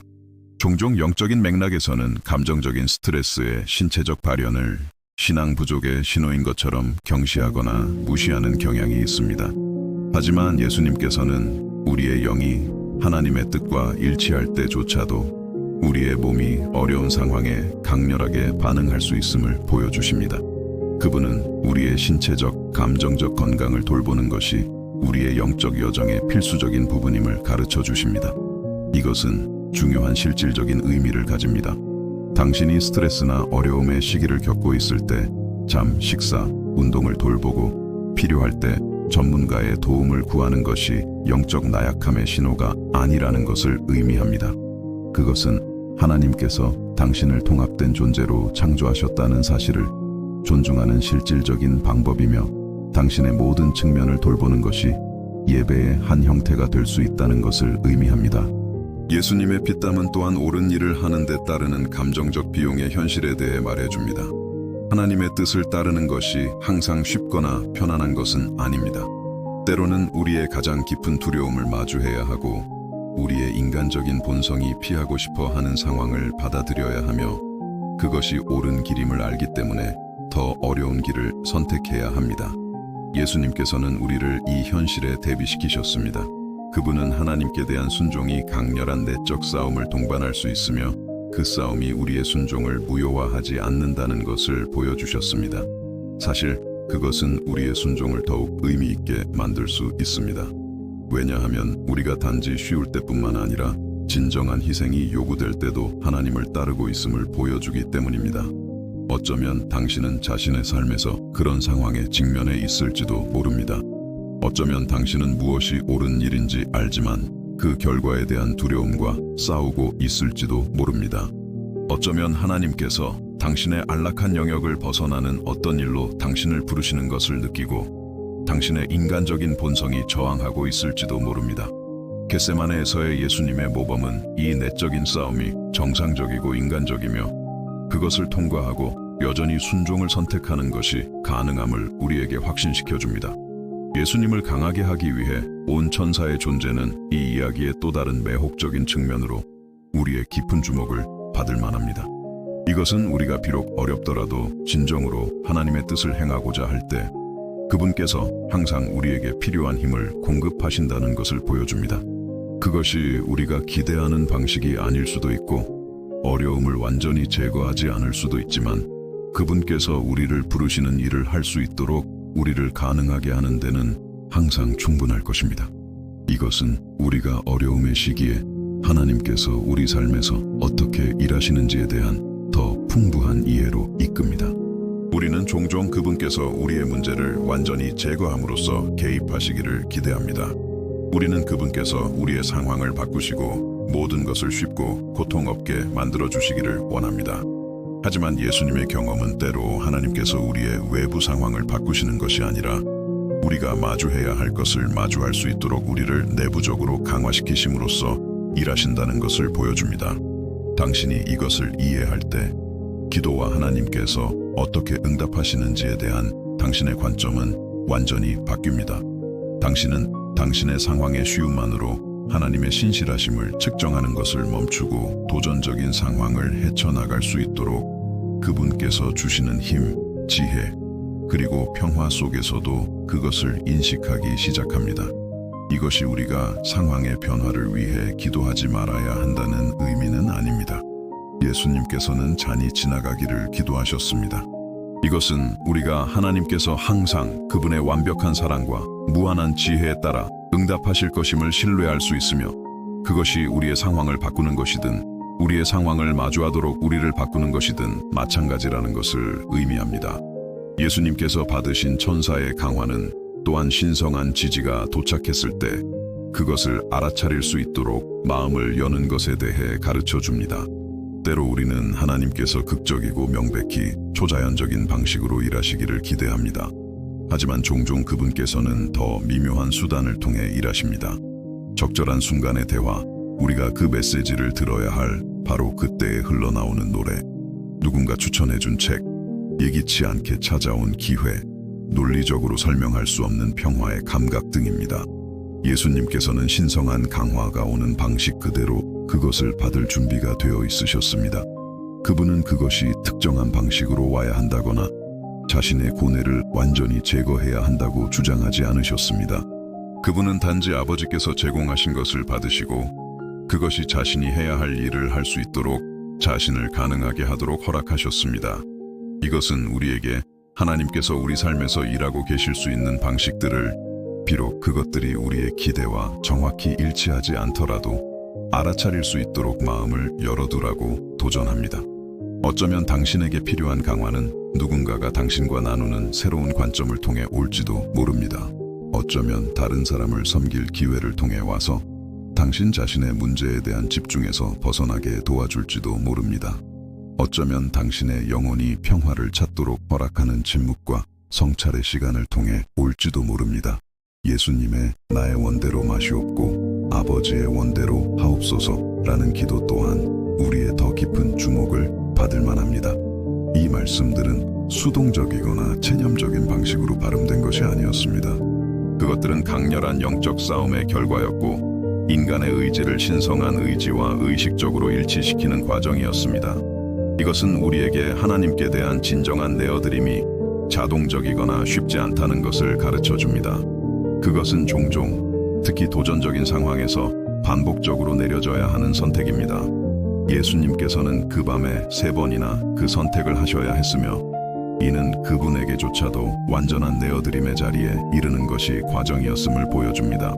이 현실은 우리가 마주하는 어떤 어려운 상황이든 즉시 받아들여야 한다는 압박감에서 우리를 해방시킵니다. 예수님께서는 우리가 저항과 씨름하고 두려움을 처리하며 인간적인 바람을 표현하면서 점차적으로 하나님의 지혜와 사랑에 대한 신뢰의 자리로 나아가는 길을 찾도록 허락하십니다. 하지만 예수님의 내어드림이 앞으로 올 일에 대한 완전한 이해에 기반한 것이 아니었다는 점에 주목하는 것이 중요합니다. 그분은 고통을 마주할 것을 아셨지만 그것이 어떻게 전개될지에 대한 모든 세부 사항을 예견할 수는 없으셨습니다. 그분의 내어드림은 결과에 대한 완전한 지식이 아니라 아버지의 성품에 대한 신뢰에 기반한 것이었습니다. 이것은 우리에게 특히 관련이 있습니다. 왜냐하면 우리는 종종 하나님께서 우리의 특정 상황에서 어떻게 일하실지 볼 수 없기 때문에 그분을 신뢰하기를 주저하기 때문입니다. 우리는 우리의 걱정을 그분께 내어드릴 준비가 되기 전에 결과에 대한 보장을 원합니다. 하지만 예수님께서는 진정한 신뢰가 그분께서 하시는 일을 완전히 이해하는 우리의 능력에 기반하는 것이 아니라 하나님이 누구이신지에 기반한다는 것을 보여주십니다. 겟세마네에서의 예수님의 경험은 또한 우리의 감정과 우리의 정체성을 구별하는 것의 중요성에 대해 가르쳐 줍니다. 그분은 깊은 고뇌를 느끼고 계셨지만 그것이 그분이 누구인지나 그분의 사명이 무엇인지를 바꾸지는 않았습니다. 그분은 자신의 감정이 완전히 처리되도록 허락하셨지만 그것들이 자신의 결정을 정의하거나 아버지의 뜻에 대한 헌신을 바꾸도록 허락하지는 않으셨습니다. 이것은 우리 모두가 개발해야 할 중요한 기술입니다. 우리의 감정은 타당하고 중요하며 우리는 그것들을 존중하고 적절하게 처리해야 합니다. 하지만 우리는 그것들이 우리의 선택을 완전히 통제하거나 우리의 현실을 정의하도록 허용해서는 안 됩니다. 우리는 두려움을 느끼면서도 용기를 선택할 수 있습니다. 슬픔을 느끼면서도 희망을 선택할 수 있습니다. 고뇌를 느끼면서도 신뢰를 선택할 수 있습니다. 예수님께서는 우리에게 이 성숙한 감정적 통합을 모델로 보여주셨습니다. 그분은 우리가 느끼는 것에 대해 완전히 정직하면서도 우리의 정체성과 목적을 우리의 일시적인 감정보다 더 큰 것에 뿌리를 두는 것이 가능함을 보여주셨습니다. 예수님의 반복된 기도는 또한 영적인 인내에 대해 가르쳐줍니다. 우리 삶에는 지속적인 기도, 장기간의 성찰, 신성한 지침에 대한 계속적인 탐구가 요구되는 상황들이 있습니다. 빠른 기도 한 번은 때로 충분하지 않습니다. 어떤 영적, 감정적 전투들은 끈기를 요구합니다. 이것이 하나님께서 우리가 무언가에 대해 처음 기도했을 때 듣지 않으셨다는 의미는 아닙니다. 그것은 때로 우리의 영혼이 그분의 뜻과 일치점을 찾고 우리의 저항을 완전히 처리하며 우리 앞에 놓인 것을 마주하기 위해 필요한 영적 성숙함을 개발하는 데 시간이 필요하다는 것을 의미합니다. 예수님께서는 같은 문제로 반복해서 하나님께 돌아가는 것에 아무런 잘못이 없음을 보여주십니다. 사실 그것은 어떤 상황들은 피상적인 해결책이나 성급한 결정으로 해결되기에는 너무 복잡하다는 것을 인식하는 지혜와 영적 성숙함의 신호일 수 있습니다. 그날 밤 예수님께서 경험하신 고독은 또한 어려움의 순간에 우리 자신의 고립 경험에 대해 깊이 말해줍니다. 우리가 겪고 있는 것을 아무도 진정으로 이해하지 못한다고 느끼면서 도전적인 상황을 마주하는 것에는 독특하게 고통스러운 무언가가 있습니다. 예수님께서는 이것을 강렬하게 경험하셨습니다. 하지만 그분의 경험은 우리가 주변 사람들과 단절되었다고 느낄 때조차도 하나님과 깊은 연결을 찾는 것이 가능함을 가르쳐 줍니다. 그것은 우리에게 다른 누구도 우리가 경험하는 것의 깊이에 도달할 수 없다고 느끼는 순간에 우리와 우리의 창조주 사이에 발전할 수 있는 특별한 친밀함이 있음을 보여줍니다. 이것이 인간 공동체의 중요성을 축소하는 것은 아닙니다. 우리가 보았듯이 예수님께서는 적극적으로 제자들의 지지를 구하셨습니다. 하지만 그것은 우리의 가장 깊은 연결과 이해에 대한 필요가 하나님과의 관계에서 만족될 수 있으며 그 만족이 우리로 하여금 불완전한 사람들과 건강한 관계를 유지할 수 있도록 힘을 줄 수 있다는 것을 상기시킵니다. 겟세마네에서의 예수님의 경험은 우리에게 그리스도인의 삶이 어려움을 피하는 것이 아니라 그것들에 대한 우리의 경험을 변화시키는 영적인 자원으로 그것들을 통과하는 것임을 이해하도록 준비시킵니다. 그것은 결코 두려움을 느끼지 않는 것이 아니라 두려움 속에서 용기를 찾는 것입니다. 결코 도움이 필요하지 않은 것이 아니라 건강하고 성숙한 방식으로 지지를 구하고 제공하는 것입니다. 이러한 이해는 예수를 따른다는 것이 무엇을 의미하는지에 대한 우리의 관점을 완전히 바꿀 수 있습니다. 우리의 신앙이 우리를 상처받지 않게 만들기를 기대하는 대신 우리는 우리의 연약함을 우리 인간성의 본질적인 부분으로 인식하고 그 연약함 속에서 독특한 방식으로 하나님의 은혜와 능력을 경험할 기회를 찾는 영성을 받아들일 수 있습니다. 우리가 이런 방식으로 살기 시작할 때 우리는 지지에 대한 우리의 필요가 극복해야 할 약점이 아니라 오히려 하나님과 그분께서 우리 삶에 두신 사람들과 더 깊은 연결로 가는 길임을 발견합니다. 우리는 우리의 연약함이 힘의 원천이 될 수 있고 우리의 감정적 정직함이 예배의 한 형태가 될 수 있으며 하나님에 대한 우리의 의존이 외부 환경에 의존하지 않는 흔들리지 않는 신뢰의 기초가 될 수 있음을 발견합니다. 이 성찰이 당신의 마음에 깊이 와닿고 있습니까? 자신의 고투 속에서 혼자가 아니라는 것을 알아야 할 누군가와 이 영상을 공유해 주세요. 당신 자신의 경험에 대한 댓글은 우리가 함께 성장하는 데 도움이 됩니다. 우리가 예수님께서 인간적인 도움을 요청하신 유일한 순간에 대해 발견한 것은 단지 연약함이나 공동체에 대한 교훈이 아닙니다. 그것은 하나님이 누구이시며 그분께서 우리의 가장 원초적이고 궁핍한 인간성 속에서 우리와 어떻게 관계를 맺으시는지에 대한 우리의 이해를 완전히 바꾸는 계시입니다. 예수님께서 그 제자들에게 나와 함께 머물며 깨어있으라고 말씀하셨을 때 그분은 단지 지지가 필요하다는 것을 보여주신 것이 아니었습니다. 그분은 영원토록 당신 또한 그것이 필요할 수 있으며 그것이 당신의 존엄성, 힘 또는 하나님 앞에서의 가치를 조금도 떨어뜨리지 않는다는 것을 인정하고 계셨습니다. 잠시 이것에 대해 생각해 보시고 이 진리가 당신의 마음 깊은 곳에 스며들도록 하십시오. 하나님의 아들, 하늘과 땅의 모든 권세를 가지신 분, 말씀하시자 세상이 창조된 분, 말씀 한마디로 천군 천사를 부르실 수 있는 분께서 감정적 지지에 대한 인간적인 필요를 경험하기로 선택하셨습니다. 그분은 약하셨기 때문에 그렇게 하신 것이 아닙니다. 그분은 당신이 바로 그 똑같은 필요를 느낄 때 당신이 혼자가 아니며 극적으로 행동하는 것도 아니며 신앙인으로서 실패하고 있는 것도 아니라는 것을 알게 하고 싶으셨기 때문에 그렇게 하셨습니다. 예수님께서는 당신이 당신 자신의 겟세마네를 통과할 때 삶이 혼자 감당하기에는 너무 무겁게 느껴질 때 그리스도 자신이 당신보다 먼저 그 골짜기를 걸으셨다는 것을 기억할 수 있도록 이 경험을 사셨습니다. 그분은 고뇌의 순간에 인간적인 동행이 필요하다는 느낌을 아십니다. 주변의 모든 것이 불확실하고 두려워 보일 때 누군가가 그저 곁에 있어 주기를 바라는 마음을 이해하십니다. 이것은 예수님께서 우리에 대해 가지고 계신 지적인 이해만이 아닙니다. 그것은 체험되고 경험되고 살아내신 내적인 이해입니다. 그분은 단지 하늘에서 주상적인 동정심으로 우리의 고투를 지켜보시는 것이 아닙니다. 그분은 자신의 감정적인 기억 속에서 당신이 지금 있는 바로 그 자리에 있는 것이 어떤 느낌인지 느끼십니다. 당신이 벅차게 느껴지고 그 무게를 누군가와 나눌 수 있기를 바랄 때마다 예수님께서는 당신의 영혼에 속삭이십니다. 나는 그게 어떤 느낌인지 정확히 안다. 나도 거기에 있었다. 그리고 바로 여기서 당신을 위한 모든 것이 바뀝니다. 예수님께서 자신의 필요를 드러내심으로써 당신의 지지에 대한 필요를 인정하셨다는 것을 이해할 때 당신은 도움이 필요한 것에 대한 추가적인 죄책감을 짊어지는 것을 멈춥니다. 당신은 모든 것을 혼자 감당할 만큼 충분히 강하지 않다고 자신을 비난하는 것을 멈춥니다.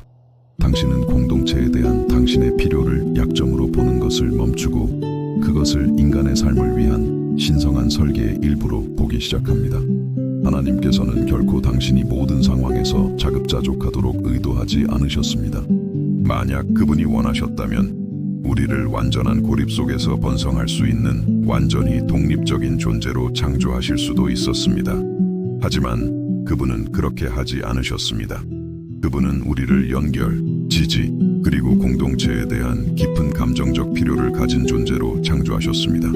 그리고 예수님께서는 인간의 경험을 온전히 살아내심으로써 이러한 필요들을 우리가 누구인지의 신성한 부분으로 인정하셨습니다.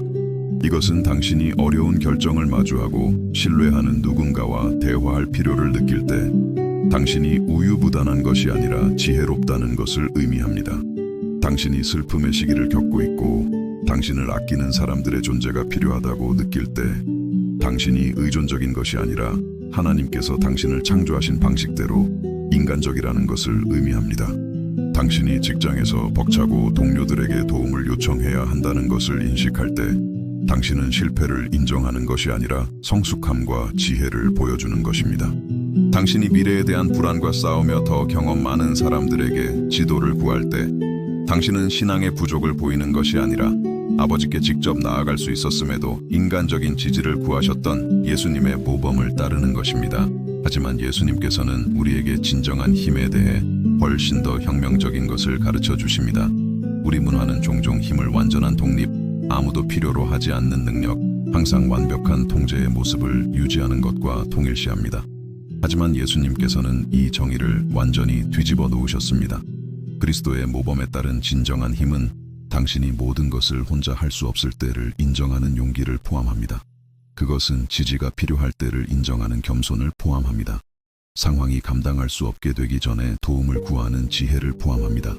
다른 사람들이 당신 또한 고군분투하고 두려워하며 불확실성을 마주한다는 것을 보도록 허용하는 연약함을 포함합니다. 이러한 힘의 재정의는 당신이 아직 완전히 이해하지 못했을지도 모르는 방식으로 해방감을 줍니다. 당신이 세상이 정의하는 방식대로 강해지려는 시도를 멈출 때 당신은 유지하기 불가능한 압박감에서 해방됩니다. 분명히 괜찮지 않은데도 괜찮은 척하는데 감정적인 에너지를 낭비하는 것을 멈춥니다. 결국 당신을 더 고립되고 벅차게 만들 뿐인 벽을 쌓는 것을 멈춥니다. 그리고 당신이 예수님께서 모델로 보여주신 힘의 정의를 받아들일 때 아름다운 일이 일어납니다. 당신의 관계는 당신이 세상에 보여주는 편집된 모습만이 아니라 당신이 진정 누구인지를 사람들이 알도록 허용하기 때문에 깊어집니다. 당신의 신앙은 연기하는 영성으로 하나님께 인상을 주려는 시도를 멈추고 당신의 마음속에서 실제로 일어나고 있는 일에 대해 그분과 대화하기 시작하기 때문에 더 현실적이 됩니다. 다른 사람을 돕는 당신의 능력 또한 당신 자신의 연약함의 경험에 기초한 진정한 공감을 개발하기 때문에 배가 됩니다. 자신의 고투를 결코 인정하지 않은 사람들은 다른 사람들에게 진정한 위로를 제공하기 어렵습니다. 하지만 당신이 예수님께서 그분의 인간성을 받아들이신 방식대로 당신의 인간성을 받아들일 때 당신은 비슷한 상황을 마주하고 있는 사람들을 위한 은혜와 이해의 통로가 됩니다. 예수님께서는 또한 하나님께서 우리의 가장 큰 연약함의 순간들을 우리의 가장 큰 힘의 원천으로 변화시키는 독특한 능력을 가지고 계심을 보여주십니다. 예수님께서 자신의 사명을 완수하기 위한 최종적인 결심을 찾으신 것은 바로 겟세마네에서 그분의 가장 큰 인간적인 고뇌의 시간에 있었습니다. 그분께서 지지에 대한 자신의 필요를 인정하셨을 때 그분은 십자가를 마주할 수 있도록 자신을 가능하게 한 신성한 강화를 받기 위해 온전히 자신을 여셨습니다. 이것은 우연이 아닙니다. 이것은 하나님께서 우리 삶에서 지속적으로 사용하시는 패턴입니다. 우리가 우리의 한계를 인정하고 지지를 구할 때 우리의 깨어짐의 순간들은 종종 우리가 결코 가능하리라 상상하지 못했던 방식으로 하나님의 은혜와 능력을 경험하는 전환점이 됩니다. 어쩌면 당신은 지금 바로 그런 순간들 중 하나를 겪고 있을지도 모릅니다. 어쩌면 당신은 어깨에 짊어지고 있던 무게를 더 이상 혼자 감당할 수 없다는 것을 인정하는 지점에 도달했을지도 모릅니다. 어쩌면 자존심, 두려움 또는 부끄러움 때문에 도움을 요청하기를 주저해왔지만 이제는 그 저항이 당신을 아무데도 이끌지 못한다는 것을 깨닫기 시작했을지도 모릅니다. 겟세마네에서의 예수님의 모범은 이 순간을 패배가 아니라 새롭고 변화를 가져오는 방식으로 하나님을 경험할 기회로 보도록 당신을 초대합니다. 당신이 혼자 힘으로 강해지려는 시도를 멈추고 공동체와 신성한 은혜를 통해 힘을 받기 위해 자신을 열 때 당신은 존재조차 몰랐던 저항과 희망의 저수지를 발견하게 됩니다. 하지만 어떻게 이것을 실질적으로 할 수 있을까요? 어떻게 예수님의 도움 요청의 교훈을 당신 자신의 삶에 적용할 수 있을까요? 첫째, 당신은 너무 오랫동안 혼자서 고군분투해온 영역들을 정직하게 식별해야 합니다. 그것은 지속적인 스트레스를 유발하는 관계일 수 있습니다. 당신의 잠을 설치게 하는 재정적인 상황일 수 있습니다. 불안을 유발하는 건강 문제일 수 있습니다. 어떤 방향으로 가야 할지 몰라 미루어온 직업적인 결정일 수 있습니다. 예수님께서는 첫걸음이 우리가 경험하고 있는 것에 대해 우리 자신과 하나님 앞에서 잔인할 정도로 정직해지는 것임을 보여주십니다. 당신의 고투를 축소하는 것을 멈추십시오. 분명히 괜찮지 않은데도 괜찮은 척하는 것을 멈추십시오. 그렇게 할 수 있어야 한다고 생각해서 모든 것을 혼자 해결하려는 시도를 멈추십시오. 두 번째 단계는 당신의 삶에서 당신의 고투를 안전하게 나눌 수 있는 신뢰하는 사람들을 식별하는 것입니다. 예수님께서는 자신의 연약함을 누구와 나눌지 신중하게 선택하셨습니다.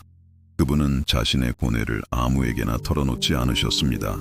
그분은 비록 불완전하더라도 자신을 진정으로 사랑한다는 것을 아는 사람들을 선택하셨습니다. 당신도 똑같이 현명한 선택을 해야 합니다. 당신의 삶의 모든 사람이 당신의 연약함을 건설적인 방식으로 받아들일 준비가 되어 있는 것은 아닙니다. 어떤 사람들은 당신의 고투를 당신에게 불리하게 이용할 수 있습니다. 다른 사람들은 당신의 감정을 축소하려 하거나 당신이 진정으로 필요로 하는 것이 단지 존재와 이해일 때 피상적인 조언을 제공하려 할 수 있습니다. 하지만 당신의 삶에는 당신을 진정으로 아끼고 당신이 잘 되기를 바라며 힘든 순간에 당신을 지지할 기회를 갖는 것을 영광으로 여길 사람들이 있습니다. 예수님께서는 우리에게 이러한 사람들을 식별하고 그들과 함께 연약해질 용기를 가지라고 격려하십니다. 세 번째 단계는 어떤 종류의 지지가 필요한지 구체적으로 밝히는 것입니다. 예수님께서는 제자들에게 명확하셨습니다. 나와 함께 머물며 깨어 있으라. 그분은 그들이 자신의 문제를 해결해 주기를 요청하지 않으셨습니다.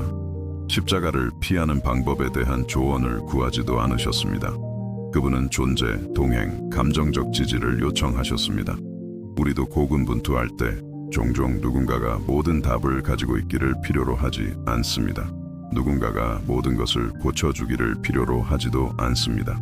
우리는 우리가 어려움을 통과하는 동안 우리와 함께 있어 줄 기꺼이 하는 사람이 필요합니다. 우리는 판단 없이 우리 말을 들어주고 진정한 존재를 제공하며 우리가 혼자가 아니라는 것을 상기시켜 줄 사람이 필요합니다. 지지를 구할 때 이것에 대해 구체적으로 말하십시오. 당신이 이걸 해결해 줄 필요는 없지만 내가 겪고 있는 것에 대해 이야기할 사람이 있으면 정말 큰 힘이 될 거예요. 또는 지금 당장 조언을 구하는 게 아니라 그냥 들어주고 나와 함께 있어 줄 사람이 필요해요. 또는 이 상황에 대해 나와 함께 기도해 줄 사람이 필요해요. 와 같이 말입니다. 당신의 필요에 대해 구체적일 때 당신은 사람들이 당신을 더 효과적으로 지지하는 방법을 알도록 돕고 그들이 그 순간에 당신이 필요로 하는 것과 정확히 일치하지 않는 방식으로 도우려 할 때 불필요한 좌절을 피할 수 있습니다. 네 번째 단계는 인간적인 지지에 대해 현실적인 기대를 유지하는 것입니다. 예수님께서는 자신의 경험을 통해 우리를 이것에 대비시키십니다. 그분이 가장 필요로 할 때 제자들은 잠이 들었습니다. 그들은 그분이 요청했던 지지에 부응하지 못했습니다. 하지만 그것이 그분이 그 지지를 구했다는 것의 중요성을 무효화하지는 않았습니다. 당신의 삶의 사람들도 불완전합니다. 그들 또한 자신의 고투, 한계, 그리고 약점의 순간들을 가지고 있습니다.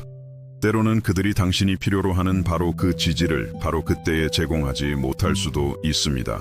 이것이 당신이 인간적인 지지를 구하는 것을 멈춰야 한다는 의미는 아닙니다.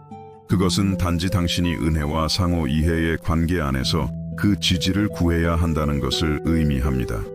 누군가가 당신이 원하는 방식으로 당신 곁에 있어 주지 못할 때 그것이 반드시 그 사람이 당신을 아끼지 않는다는 표시는 아닙니다.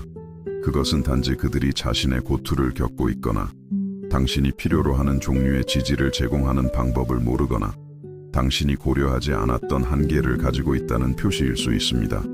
예수님께서는 우리에게 이러한 상황에 은혜, 이해, 그리고 용서로 대응하면서 동시에 우리의 주된 기대를 결코 우리를 실망시키지 않으시고 항상 우리가 진정으로 필요로 하는 지지를 비록 우리가 기대했던 출처에서 오지 않을 때조차도 제공하시는 하나님께 초점을 맞추라고 가르치십니다.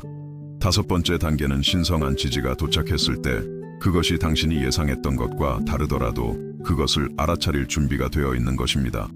예수님께서는 잔이 지나가기를 기도하셨지만 자신의 상황이 바뀌는 대신 그분은 마주해야 할 것을 마주할 힘을 받으셨습니다. 천사가 그분의 어려움을 제거하기 위해서가 아니라 그분을 강하게 하기 위해 나타났습니다. 하나님께서는 종종 우리 삶에서 똑같은 방식으로 일하십니다. 때로는 그분께서 우리의 상황을 바꾸시지만 종종 그분께서는 우리의 상황을 마주할 우리의 능력을 바꾸심으로써 일하십니다. 때로는 그분께서 우리의 문제들을 제거하시지만 종종 그분께서는 지혜, 힘, 그리고 평화로 우리의 문제들을 헤쳐나갈 내적인 자원들을 우리에게 주십니다. 하나님께서 이 2번째 방식으로 일하고 계실 때를 알아차릴 준비가 되어 있으십시오. 강화는 누군가가 당신과 나누는 새로운 관점을 통해 올 수 있습니다. 논리적으로 설명할 수 없지만 다음 단계로 나아갈 용기를 주는 평화의 감각을 통해 올 수 있습니다.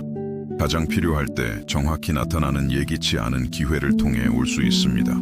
당신의 특정 상황에서 새로운 의미를 얻는 성경 구절들을 통해 올 수 있습니다. 하나님의 신실하심을 상기시켜야 할 바로 그때에 흘러나오는 노래들을 통해 올 수 있습니다.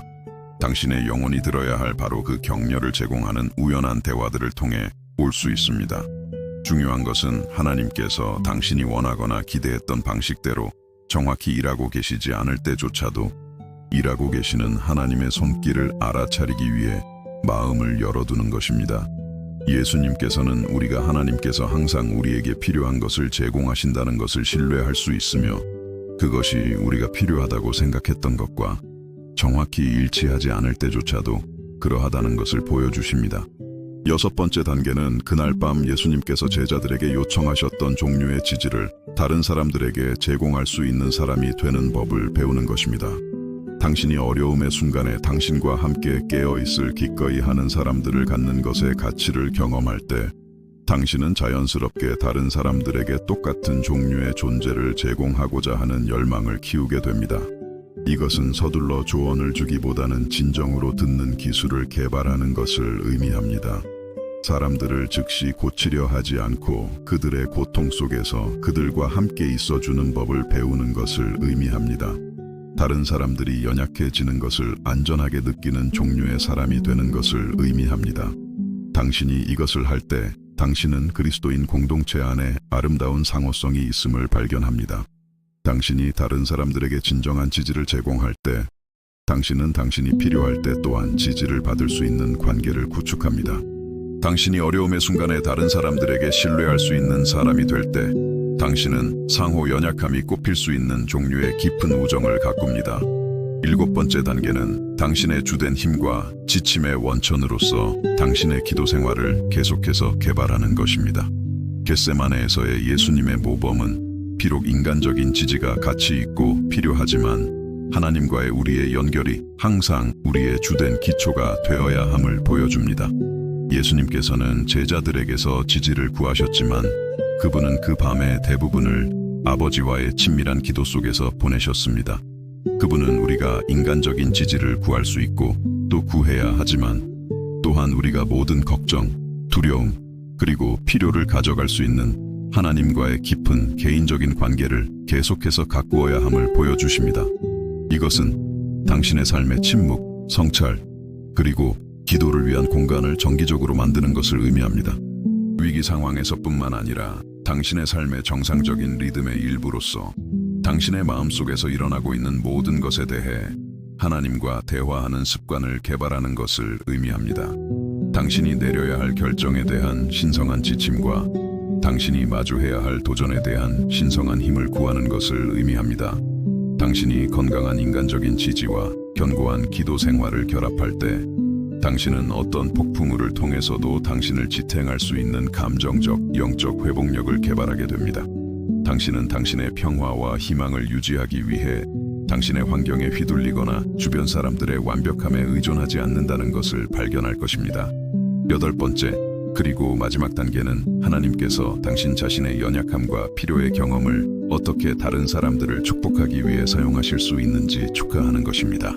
당신이 지지가 필요한 시기를 겪고 공동체를 통해 일하시는 하나님의 은혜를 경험할 때 당신은 비슷한 상황을 겪고 있는 사람들을 사랑하고 섬기는 방법에 대한 독특한 이해를 개발하게 됩니다. 당신 자신의 고투는 다른 사람들을 섬길 자격이 됩니다. 도움이 필요했던 당신 자신의 경험은 당신이 더 민감하고 효과적인 방식으로 도움을 제공할 수 있도록 힘을 줍니다. 연약함을 통해 하나님 안에서 힘을 찾는 당신 자신의 여정은 비슷한 여정을 시작하는 사람들과 나눌 수 있는 희망의 원천이 됩니다.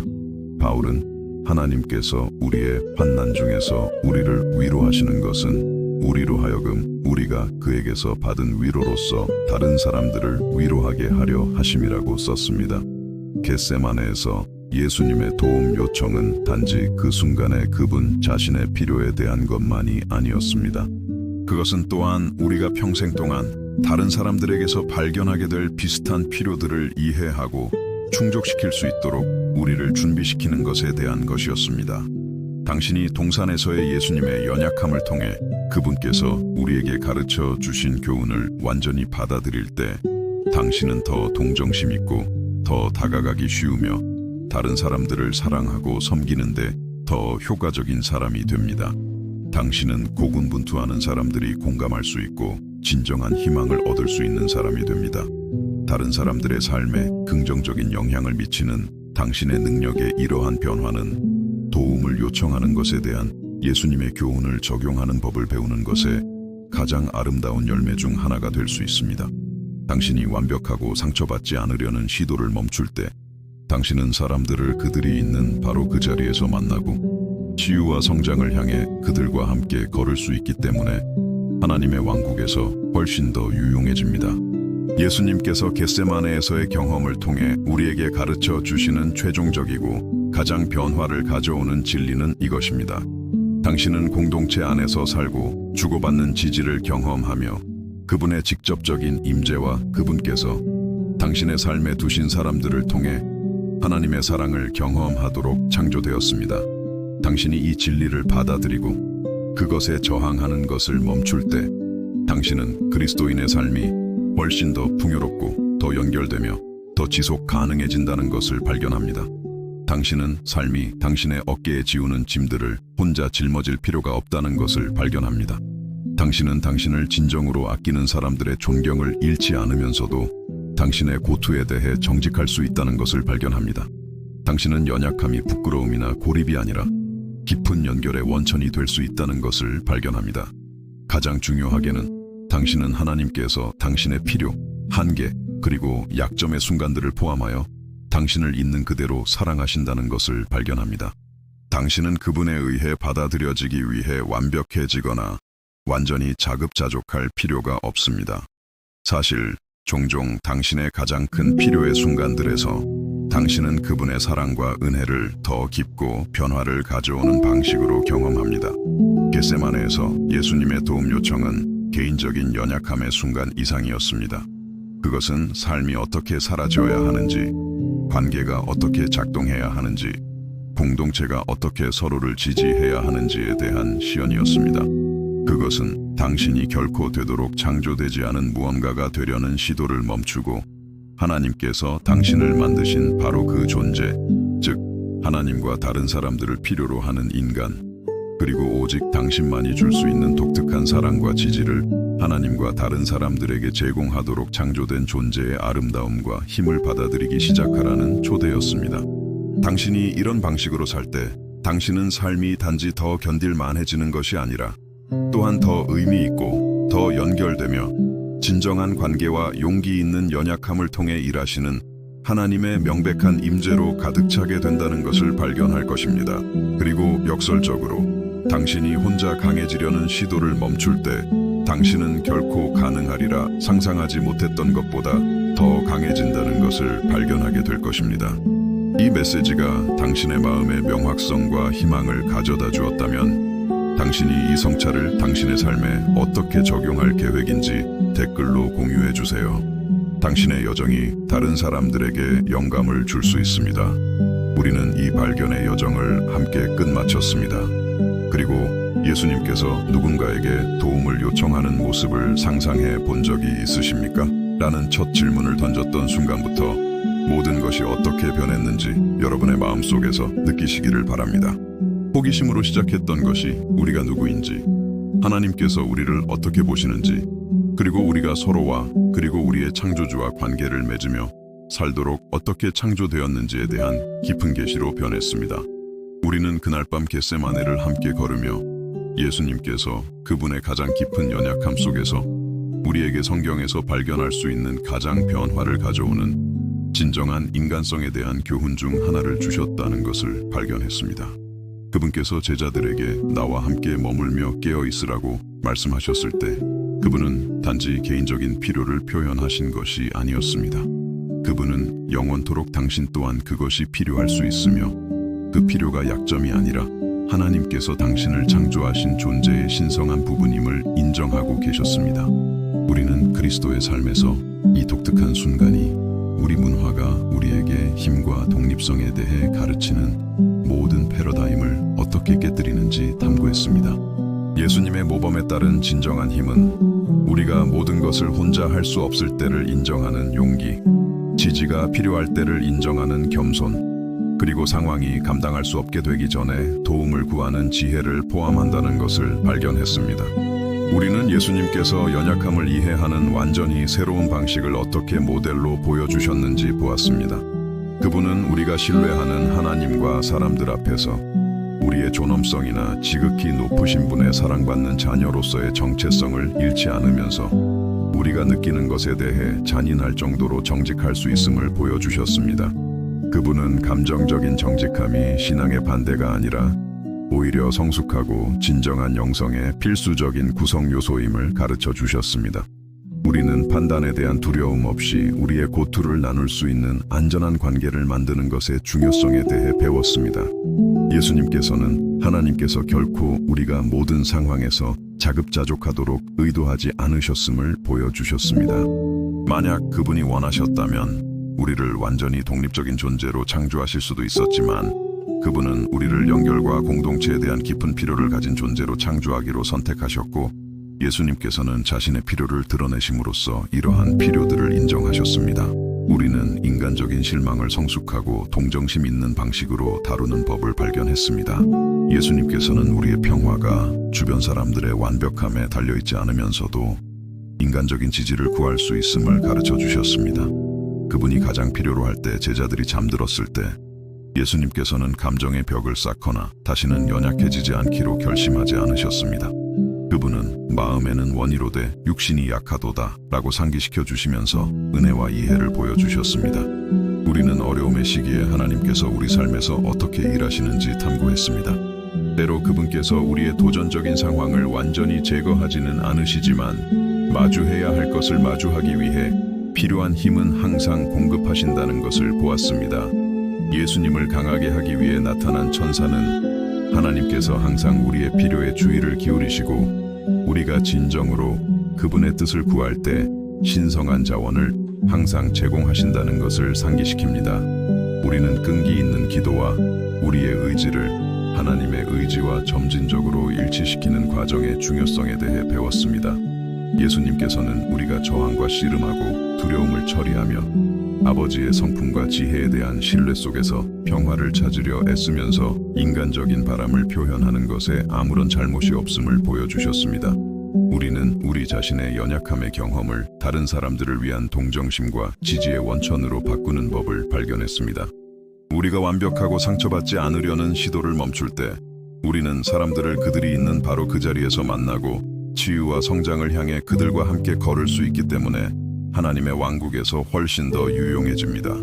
우리는 인간관계에 대해 현실적인 기대를 개발하고 불완전한 사람들로부터 불완전한 사랑을 받기 위해 마음을 열어두면서 우리의 주된 안전과 힘의 원천을 하나님과의 연결해서 찾는 법을 보았습니다. 예수님께서는 우리가 그 지지의 완벽함에 우리의 감정적 안정을 완전히 의존하지 않으면서도 인간적인 지지를 깊이 가치 있게 여길 수 있음을 가르쳐 주셨습니다. 우리는 신성한 지지가 우리가 기대했던 방식과 정확히 일치하지 않을 때조차도 그것을 인식하고 받는 법을 탐구했습니다. 하나님께서는 종종 우리가 예상하는 것보다 더 미묘한 수단을 통해 일하십니다. 적절한 순간의 대화, 우리가 그 메시지를 들어야 할 때 흘러나오는 노래, 누군가 추천해준 책, 예기치 않은 기회, 논리적으로 설명할 수 없는 평화의 감각 등입니다. 우리는 도움을 구할 때 어떤 종류의 지지가 필요한지 구체적으로 밝히는 것의 중요성에 대해 배웠습니다. 예수님께서는 제자들에게 자신이 요청하는 것, 즉 존재, 동행, 감정적 지지에 대해 명확하셨습니다.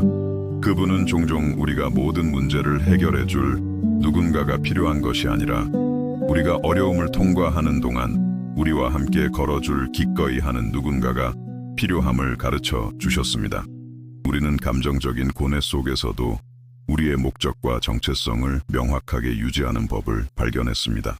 예수님께서는 깊은 고통을 느끼면서도 우리가 누구이며 어디로 가고 있는지에 대한 명확성을 유지하는 것이 가능함을 보여주셨습니다. 그분은 어려운 감정들이 우리의 현실을 완전히 정의하거나 우리의 결정을 통제하도록 허용하지 않으면서도 그것들을 처리할 수 있음을 가르쳐 주셨습니다. 우리는 건강한 관계와 감정적 회복력을 위한 기초로서 견고한 기도 생활을 개발하는 법을 보았습니다. 예수님께서는 비록 인간적인 지지가 가치 있고 필요하지만 하나님과의 우리의 연결이 항상 우리의 주된 힘, 지혜, 그리고 지침의 원천이어야 함을 보여주셨습니다. 우리는 성찰, 감정 처리, 그리고 신성한 지침을 구하기 위한 공간을 정기적으로 만드는 법을 탐구했습니다. 예수님께서는 종종 우리 삶을 특징짓는 끊임없는 요구와 정신없는 리듬에서 벗어나 우리 내면의 삶을 돌보기 위해 헌신된 순간을 의도적으로 만들기 위해 물러나는 지혜를 가르쳐 주셨습니다. 우리는 몸, 마음, 영의 통합에 대해 배웠으며 우리가 신체적, 감정적, 영적 측면이 긴밀하게 연결된 통합된 존재임을 인식했습니다. 예수님의 피땀은 우리의 몸이 강렬한 감정적 스트레스에 반응하는 것이 정상적이고 건강하며 우리의 신체 건강을 돌보는 것이 예배와 실질적인 지혜의 한 형태가 될 수 있음을 상기시켰습니다. 우리는 수동적인 체념과 하나님께 대한 능동적인 내어드림 사이를 구별하는 법을 발견했습니다. 예수님께서는 진정한 내어드림이 쓰라리게 포기하는 것이 아니라 우리가 그분의 방법을 완전히 이해하지 못할 때조차도 하나님의 성품을 신뢰하기로 선택하는 것임을 보여주셨습니다. 그분은 우리가 하나님의 우월한 지혜와 일치하기를 추구하면서도 인간적인 바람을 하나님께 표현할 수 있음을 가르쳐 주셨습니다. 우리는 우리 자신의 필요와 연약함의 경험을 사용하여 비슷한 고투를 겪고 있는 다른 사람들을 섬기는데 더 깊은 공감과 더 큰 능력을 개발하는 법을 보았습니다. 예수님께서는 우리 자신의 어려움을 통한 여정이 다른 사람들에게 희망과 지지를 전하는 자격이 될 수 있음을 보여주셨습니다. 우리는 상처받거나 실망했을 때조차도 건강한 관계를 유지하는 법을 탐구했습니다. 예수님께서는 우리가 사람들의 한계를 인정하면서도 그들을 사랑할 수 있고 어떤 행동이든 받아들이는 사람이 되지 않으면서도 용서를 제공할 수 있으며 건강한 경계를 유지하면서도 인간적인 지지를 구할 수 있음을 가르쳐 주셨습니다. 우리는 영적인 인내와 어떤 상황들이 지침과 신성한 강화를 위한 장기간의 탐구를 요구하는지에 대해 배웠습니다. 예수님께서는 같은 문제로 반복해서 하나님께 돌아가는 지혜가 있으며 우리의 영혼이 필요한 일치와 평화를 점진적으로 찾도록 허용하는 지혜가 있음을 보여주셨습니다. 우리는 공동체에 대한 우리의 필요가 극복해야 할 약점이 아니라 받아들여야 할 신성한 설계임을 인식하는 법을 발견했습니다. 예수님께서는 자신의 필요를 드러내심으로써 우리의 상호 지지에 대한 필요를 인정하셨고 우리가 자랑스러운 고립이 아닌 관계 속에서 살도록 창조되었음을 가르쳐 주셨습니다. 우리는 예수님께서 요청하셨던 종류의 지지를 제공하기 위한 실질적인 기술을 개발하는 법을 보았습니다. 서둘러 조언을 주기보다는 진정으로 듣는 법, 사람들을 즉시 고치려 하지 않고 그들의 고통 속에서 그들과 함께 있어주는 법, 다른 사람들이 연약해지는 것을 안전하게 느끼는 종류의 사람이 되는 법입니다. 우리는 감정적인 정직함과 하나님에 대한 신뢰를 결합하는 법을 탐구했으며 우리의 감정을 영적인 포장지로 감싸지 않고 우리가 느끼는 그대로를 그분께 가져갈 수 있음을 인식했습니다. 예수님께서는 우리의 실제적인 걱정, 진정한 두려움, 가장 깊은 인간적인 바람에 대해 하나님과 대화할 수 있는 허락을 우리에게 주셨습니다. 우리는 인간적인 지지를 구하는 것과 건강한 독립을 유지하는 것 사이의 균형을 찾는 법을 배웠습니다. 예수님께서는 우리가 도움이 필요할 때를 인정하면서도 의존적이거나 수동적이 되지 않을 수 있고 개인적인 책임을 포기하지 않으면서도 짐을 나눌 수 있음을 보여주셨습니다. 우리는 명백한 약점의 순간들을 새롭고 변화를 가져오는 방식으로 하나님의 은혜와 능력을 경험할 기회로 바꾸는 법을 발견했습니다. 예수님께서는 하나님께서 종종 우리의 가장 큰 연약함의 순간들을 우리가 예상치 못했던 방식으로 우리 삶에서 일하시기 위한 진입점으로 사용하신다는 것을 가르쳐 주셨습니다. 우리는 기도와 하나님께서 우리의 필요에 어떻게 응답하시는지에 대해 현실적인 기대를 개발하는 법을 보았습니다. 예수님께서는 때로 하나님께서 우리의 상황을 바꾸시지만 종종 그분께서는 지혜, 힘, 그리고 그분에게서 오는 평화로 우리의 상황을 마주할 우리의 능력을 바꾸심으로써 일하신다는 것을 보여주셨습니다. 우리는 피하고 싶었던 상황을 마주할 때조차도 희망과 목적을 유지하는 법을 탐구했습니다. 예수님께서는 앞으로 올 일에 대해 두려움을 느끼면서도 하나님의 지혜와 사랑을 신뢰하기로 선택하는 것이 가능하며 고뇌를 경험하면서도 우리가 옳다고 아는 것에 대한 헌신을 유지하는 것이 가능함을 보여주셨습니다. 우리는 진정성이 꼽힐 수 있는 깊은 관계를 가꾸는 것의 중요성에 대해 배웠습니다. 예수님께서는 우리가 판단이나 거절에 대한 두려움 없이 우리의 실제적인 고투를 나눌 수 있는 안전한 연약함의 연결에 시간과 에너지를 투자할 가치가 있음을 가르쳐 주셨습니다. 우리는 우리 자신의 연약함을 통한 여정을 사용하여 다른 사람들을 사랑하고 섬기는 데 더 동정심 있고 더 다가가기 쉬우며 더 효과적인 사람이 되는 법을 발견했습니다. 예수님께서는 우리가 완벽함의 외관을 유지하려는 시도를 멈출 때 자신의 불완전함과 씨름하고 있는 사람들에게 훨씬 더 유용해진다는 것을 보여주셨습니다. 우리는 건강한 공동체와 결합된 하나님에 대한 의식적인 의존을 통해 진정한 힘을 찾는 법을 보았습니다. 예수님께서는 우리가 하나님에 대한 신뢰와 의미 있는 인간관계 사이에서 선택할 필요가 없음을 가르쳐 주셨습니다. 우리는 둘 다 가질 수 있으며 사실 그들은 서로를 보완하고 강화합니다. 우리는 우리의 한계가 설계상의 결함이 아니라 하나님께서 우리가 건강한 상호 의존 속에서 살도록 창조하신 방식의 일부임을 인식하는 법을 탐구했습니다. 예수님께서는 심지어 하나님의 아들조차도 그의 성육신 동안 이 필요를 경험하셨음을 보여주심으로써 우리의 지지에 대한 필요를 인정하셨습니다. 우리는 실망이 우리를 냉소적이거나 고립되게 만들도록 허용하지 않고 그것을 처리하는 법을 배웠습니다. 예수님께서는 우리가 우리를 지지할 것으로 기대했던 사람들이 우리를 실망시킬 때조차도 사랑을 주고받기 위해 마음을 열어둘 수 있음을 보여주셨습니다. 그분은 불완전한 관계 속에서 실질적인 은혜를 가르쳐 주셨습니다. 우리는 하나님의 사랑받는 자녀로서의 우리의 영구적인 정체성과 특정 상황에 대한 우리의 일시적인 감정 사이를 구별하는 법을 발견했습니다. 예수님께서는 우리가 느끼는 것을 완전히 존중하면서도 그 감정들이 우리가 누구인지를 정의하거나 우리의 가장 중요한 선택을 통제하도록 허용하지 않을 수 있음을 보여주셨습니다. 우리는 우리의 고투에 대한 정직함, 적절한 지지를 위한 적극적인 탐색, 그리고 하나님의 성품과 신실하심에 대한 커져가는 신뢰의 결합을 통해 감정적, 영적 회복력을 개발하는 법을 보았습니다. 예수님께서는 이 통합을 완벽하게 모델로 보여주셨습니다. 우리는 어려움의 순간들을 영적 성숙, 다른 사람들에 대한 동정심, 그리고 하나님과의 더 깊은 친밀함 속에서 성장할 기회로 사용하는 법을 탐구했습니다. 예수님께서는 우리의 겟세마네가 하나님께서 우리 삶을 위해 가지고 계신 더 큰 목적을 위한 준비의 장소가 될 수 있음을 보여주셨습니다. 우리가 함께 발견한 모든 것을 성찰하면서 한 가지 진리가 수정처럼 명확하게 드러납니다. 당신은 결코 인생을 혼자 마주하도록 창조되지 않았습니다.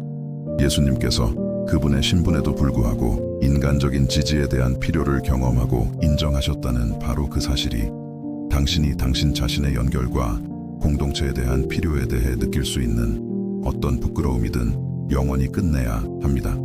당신이 이 진리를 완전히 받아들일 때 모든 것이 바뀝니다. 당신은 완전한 독립의 외관을 유지하려는데 감정적인 에너지를 낭비하는 것을 멈춥니다. 힘든 순간에 지지가 필요한 것에 대해 자신을 비난하는 것을 멈춥니다. 연약함을 약점으로 보는 것을 멈추고 그것을 진정한 용기로 보기 시작합니다. 당신은 상호 정직함에 기반한 관계가 서로에게 인상을 주기 위해 기반한 피상적인 연결보다 훨씬 더 만족스럽다는 것을 발견합니다. 당신은 하나님께서 당신의 필요, 한계, 그리고 불확실성의 순간들을 포함하여 당신을 있는 그대로 사랑하신다는 발견 속에서 자유를 찾습니다. 당신은 삶이 어떠해야 하는지에 대한 환상이 아닌 현실에 뿌리를 둔 더 견고한 신앙을 개발합니다. 당신은 당신 자신의 연약함의 경험이 당신으로 하여금 진정한 공감으로 다른 사람들에게 다가갈 수 있도록 힘을 주기 때문에 더 동정심 있는 사람이 됩니다. 가장 중요하게는 당신이 혼자 강해지려는 시도를 멈추고 공동체와 신성한 은혜를 통해 힘을 받기 위해 자신을 열 때 당신은 존재조차 몰랐던 저항과 희망의 저수지를 발견합니다. 당신은 역설적으로 지지에 대한 당신의 필요를 인정하는 것이 당신을 더 약하게 만드는 것이 아니라 더 강하게 만든다는 것을 발견합니다. 겟세마네에서의 예수님의 교훈은 단지 우리가 필요할 때 도움을 요청하는 것에 대한 것이 아닙니다. 그것은 우리가 어떻게 살도록 창조되었는지를 재발견하는 것에 대한 것입니다. 하나님과의 깊은 관계 속에서 그리고 서로 간의 진정한 공동체 안에서 말입니다. 그것은 우리의 인간성과 싸우는 대신 그것을 받아들이는 것에 대한 것입니다.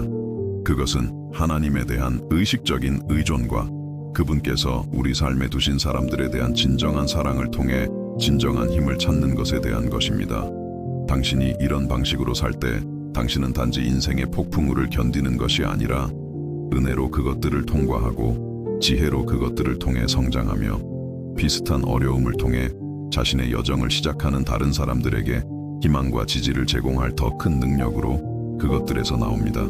그리고 이제 사랑하는 친구여, 우리는 부드럽지만 변화를 가져오는 초대의 자리에 이르렀습니다. 저는 당신이 이 성찰이 단지 영감의 순간 이상이 되도록 허용하도록 초대합니다. 저는 당신이 이것이 당신 자신, 다른 사람들, 그리고 하나님과 관계를 맺는 방식에 있어 전환점이 되도록 허용하도록 초대합니다. 만약 당신의 삶에 너무 오랫동안 혼자서 고군분투해온 영역들이 있다면 예수님의 모범이 당신이 필요한 지지를 구할 용기를 주도록 하십시오. 만약 당신의 삶에 더 큰 정직함과 연약함을 통해 깊어질 수 있는 관계들이 있다면 겟세마네의 교훈이 당신이 그 방향으로 발걸음을 내딛도록 영감을 주도록 하십시오. 만약 당신의 삶에 고군분투하고 있고 예수님께서 제자들에게 요청하셨던 종류의 존재로부터 혜택을 받을 수 있는 사람들이 있다면 이 성찰이 당신이 실질적이고 일관된 방식으로 그 지지를 제공하도록 동기를 부여하도록 하십시오. 만약 당신의 기도 생활의 측면들이 더 큰 감정적 정직함으로부터 혜택을 받을 수 있다면 그리스도의 모범이 당신의 마음속에 있는 그대로를 하나님께 가져가도록 격려하도록 하십시오. 하지만 무엇보다도 예수님에 대한 이 발견이 당신으로 하여금 그분께서 당신의 인간적인 경험을 얼마나 완전히 이해하시는지에 대한 더 깊은 이해로 이끌도록 하십시오.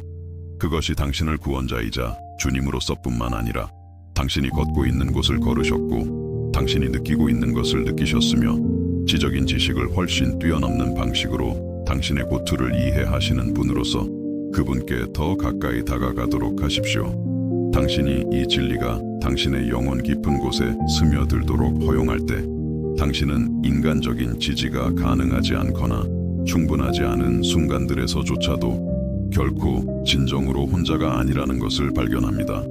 당신은 결코 실패하지 않고 결코 실망시키지 않으며 당신이 가장 필요로 할 때 정확히 항상 가능한 이해, 동정심, 그리고 강화의 원천에 접근할 수 있다는 것을 발견합니다. 이제 우리가 함께한 이 시간을 마치기 위해 마음을 준비하면서 저는 당신을, 그가 당신의 지지에 대한 필요를 완전히 이해하시는 분. 왜냐하면 그 자신이 그것을 경험하셨기 때문에 그분과의 친밀함의 순간으로 초대하고 싶습니다. 우리가 이 계시에 대한 우리의 감사뿐만 아니라 우리 자신의 필요, 두려움, 그리고 그분과, 그리고 그분께서 우리 삶에 두신 사람들과의 더 깊은 연결에 대한 갈망을 그분께 가져갈 수 있는 순간입니다. 이것은 기도에 대한 초대이지만 형식적이거나 연기하는 기도가 아닙니다.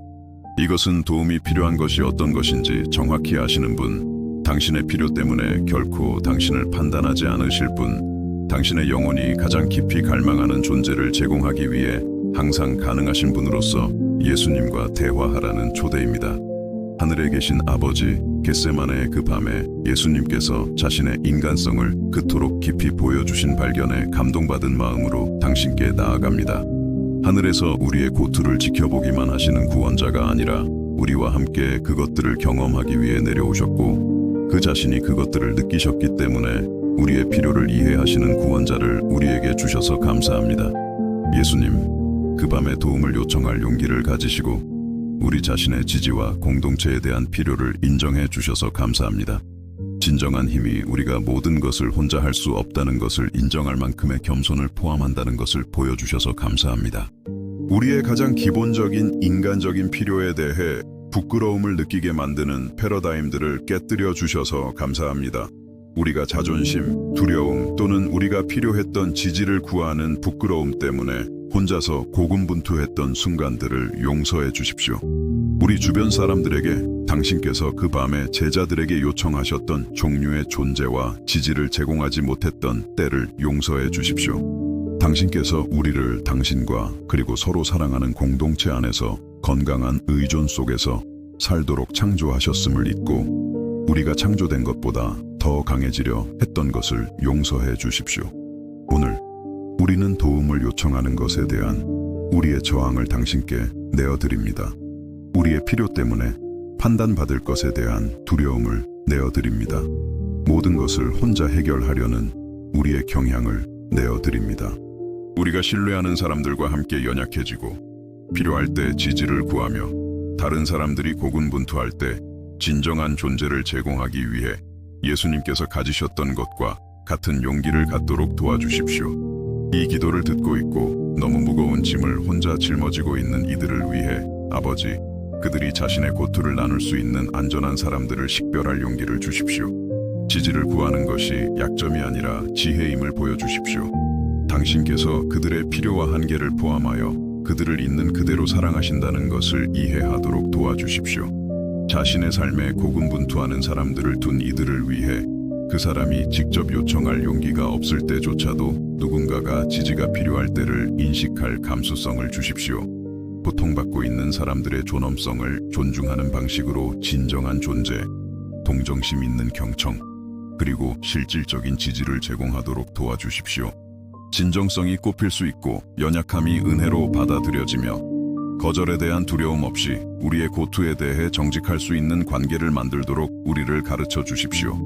당신의 무조건적인 사랑과 상호 지지의 마음을 반영하는 공동체를 건설하도록 도와주십시오. 주님, 우리의 기도 생활을 강화시켜 주십시오. 우리의 정리된 감사와 요청뿐만 아니라 우리의 혼란, 두려움, 저항도 당신께 가져가도록 도와주십시오. 우리가 느껴야 한다고 생각하는 것이 아니라 우리 마음속에서 실제로 일어나고 있는 것에 대해 당신과 대화하는 법을 가르쳐 주십시오. 우리가 어려운 일이 다가오고 있음을 아는 상황을 마주할 때 예수님께 주셨던 것과 같은 용기를 우리에게 주셔서 인간적인 지지와 신성한 강화를 모두 구하게 하십시오. 우리의 겟세마네를 혼자 마주하려 하지 않고 우리를 사랑하는 사람들의 존재와 결코 실패하지 않는 당신의 임재를 구하도록 도와주십시오. 인간적인 지지가 가능하지 않거나 충분하지 않은 순간들을 위해 당신께서 항상 계시고 항상 이해하시며 항상 우리가 필요로 하는 강화를 제공하신다는 것을 상기시켜 주십시오. 당신의 지지가 우리가 기대했던 것과 다른 방식으로 올 때조차도 그것을 인식하도록 도와주십시오. 우리의 일시적인 감정과 당신의 사랑받는 자녀로서의 우리의 영구적인 정체성을 구별할 지혜를 주십시오. 우리의 가장 중요한 결정을 그 감정들이 통제하도록 허용하지 않으면서 우리가 느끼는 것을 완전히 처리하도록 도와주십시오. 당신의 우월한 지혜를 신뢰하면서 우리의 인간성을 존중하는 예수님의 길을 우리에게 가르쳐 주십시오. 우리 자신의 연약함과 필요의 경험을 사용하여 당신의 왕국에서 더 동정심 있고 유용한 사람이 되게 하십시오.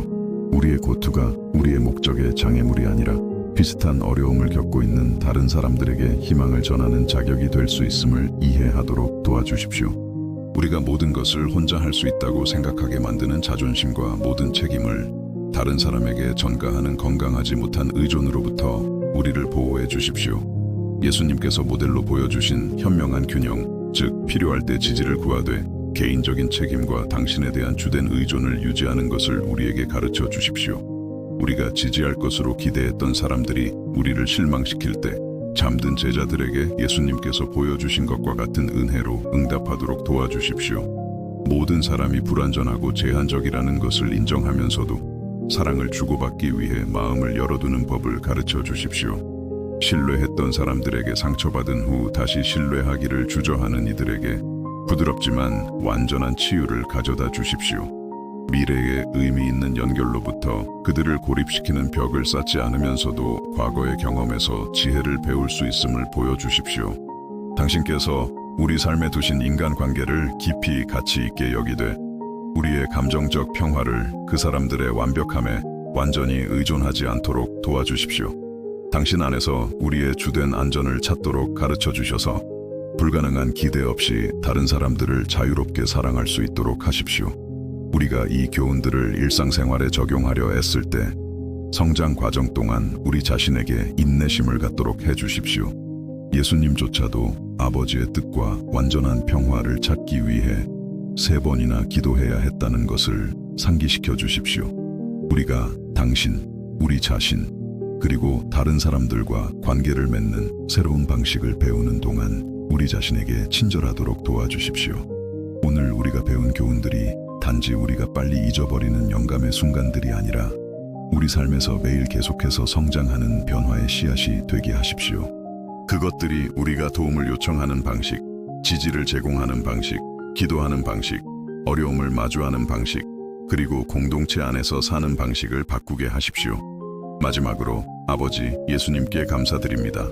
그분께서 우리의 인간성, 즉 우리의 지지와 공동체에 대한 필요를 포함하여 그것을 완전히 경험하기로 선택하신 것에 감사드립니다. 그분을 통해 우리가 당신께서 우리의 인간적인 경험의 모든 측면을 이해하시고 우리가 결코 진정으로 혼자가 아니며 결코 실패하지 않는 사랑, 이해, 그리고 강화의 원천에 항상 접근할 수 있다는 것을 확신할 수 있음에 감사드립니다. 우리가 이 순간을 떠나면서 우리가 있는 그대로 깊이 사랑받고 우리의 필요가 타당하고 이해받으며 우리가 당신과 그리고 서로 간의 진정한 공동체 안에서 풍요로운 관계의 삶을 살도록 창조되었다는 확신을 마음속에 품게 하십시오. 당신의 평화, 모든 이해를 초월하는 평화, 완벽한 환경에 의존하지 않고 우리가 당신에 의해 알려지고 사랑받고 지탱되고 있다는 것을 아는 데서 흘러나오는 평화로 우리 마음을 채워주십시오. 이 평화가 앞으로 올 날들을 위한 우리의 힘이 되고 필요에 따라 지지를 구하고 제공할 용기가 되며 우리가 결코 당신의 사랑과 돌봄의 손길을 벗어나지 않는다는 우리의 끊임없는 희망이 되게 하십시오. 우리의 인간성을 완전히 이해하시고 조건 없이 우리를 사랑하시는 예수님의 이름으로 기도합니다. 아멘. 당신이 이 순간을 떠나면서 당신이 사랑받고 이해받으며 결코 진정으로 혼자가 아니라는 것을 당신 존재의 가장 깊은 곳에서 알게 되기를 바랍니다. 당신이 필요한 지지를 구할 용기와 당신 주변 사람들에게 예수님께서 그날 밤 동산에서 요청하셨던 귀중한 존재를 제공할 지혜를 가지시기를 바랍니다. 당신이 경험하는 것을 정확히 경험하신 그리스도의 평화가 당신의 마음과 생각을 지키시기를 바랍니다. 그리고 앞으로의 여정에서 우리가 살도록 창조된 방식, 즉 하나님과의 깊은 관계와 서로 간의 진정한 공동체 안에서 사는 데서 오는 아름다움과 힘을 발견하시기를 바랍니다.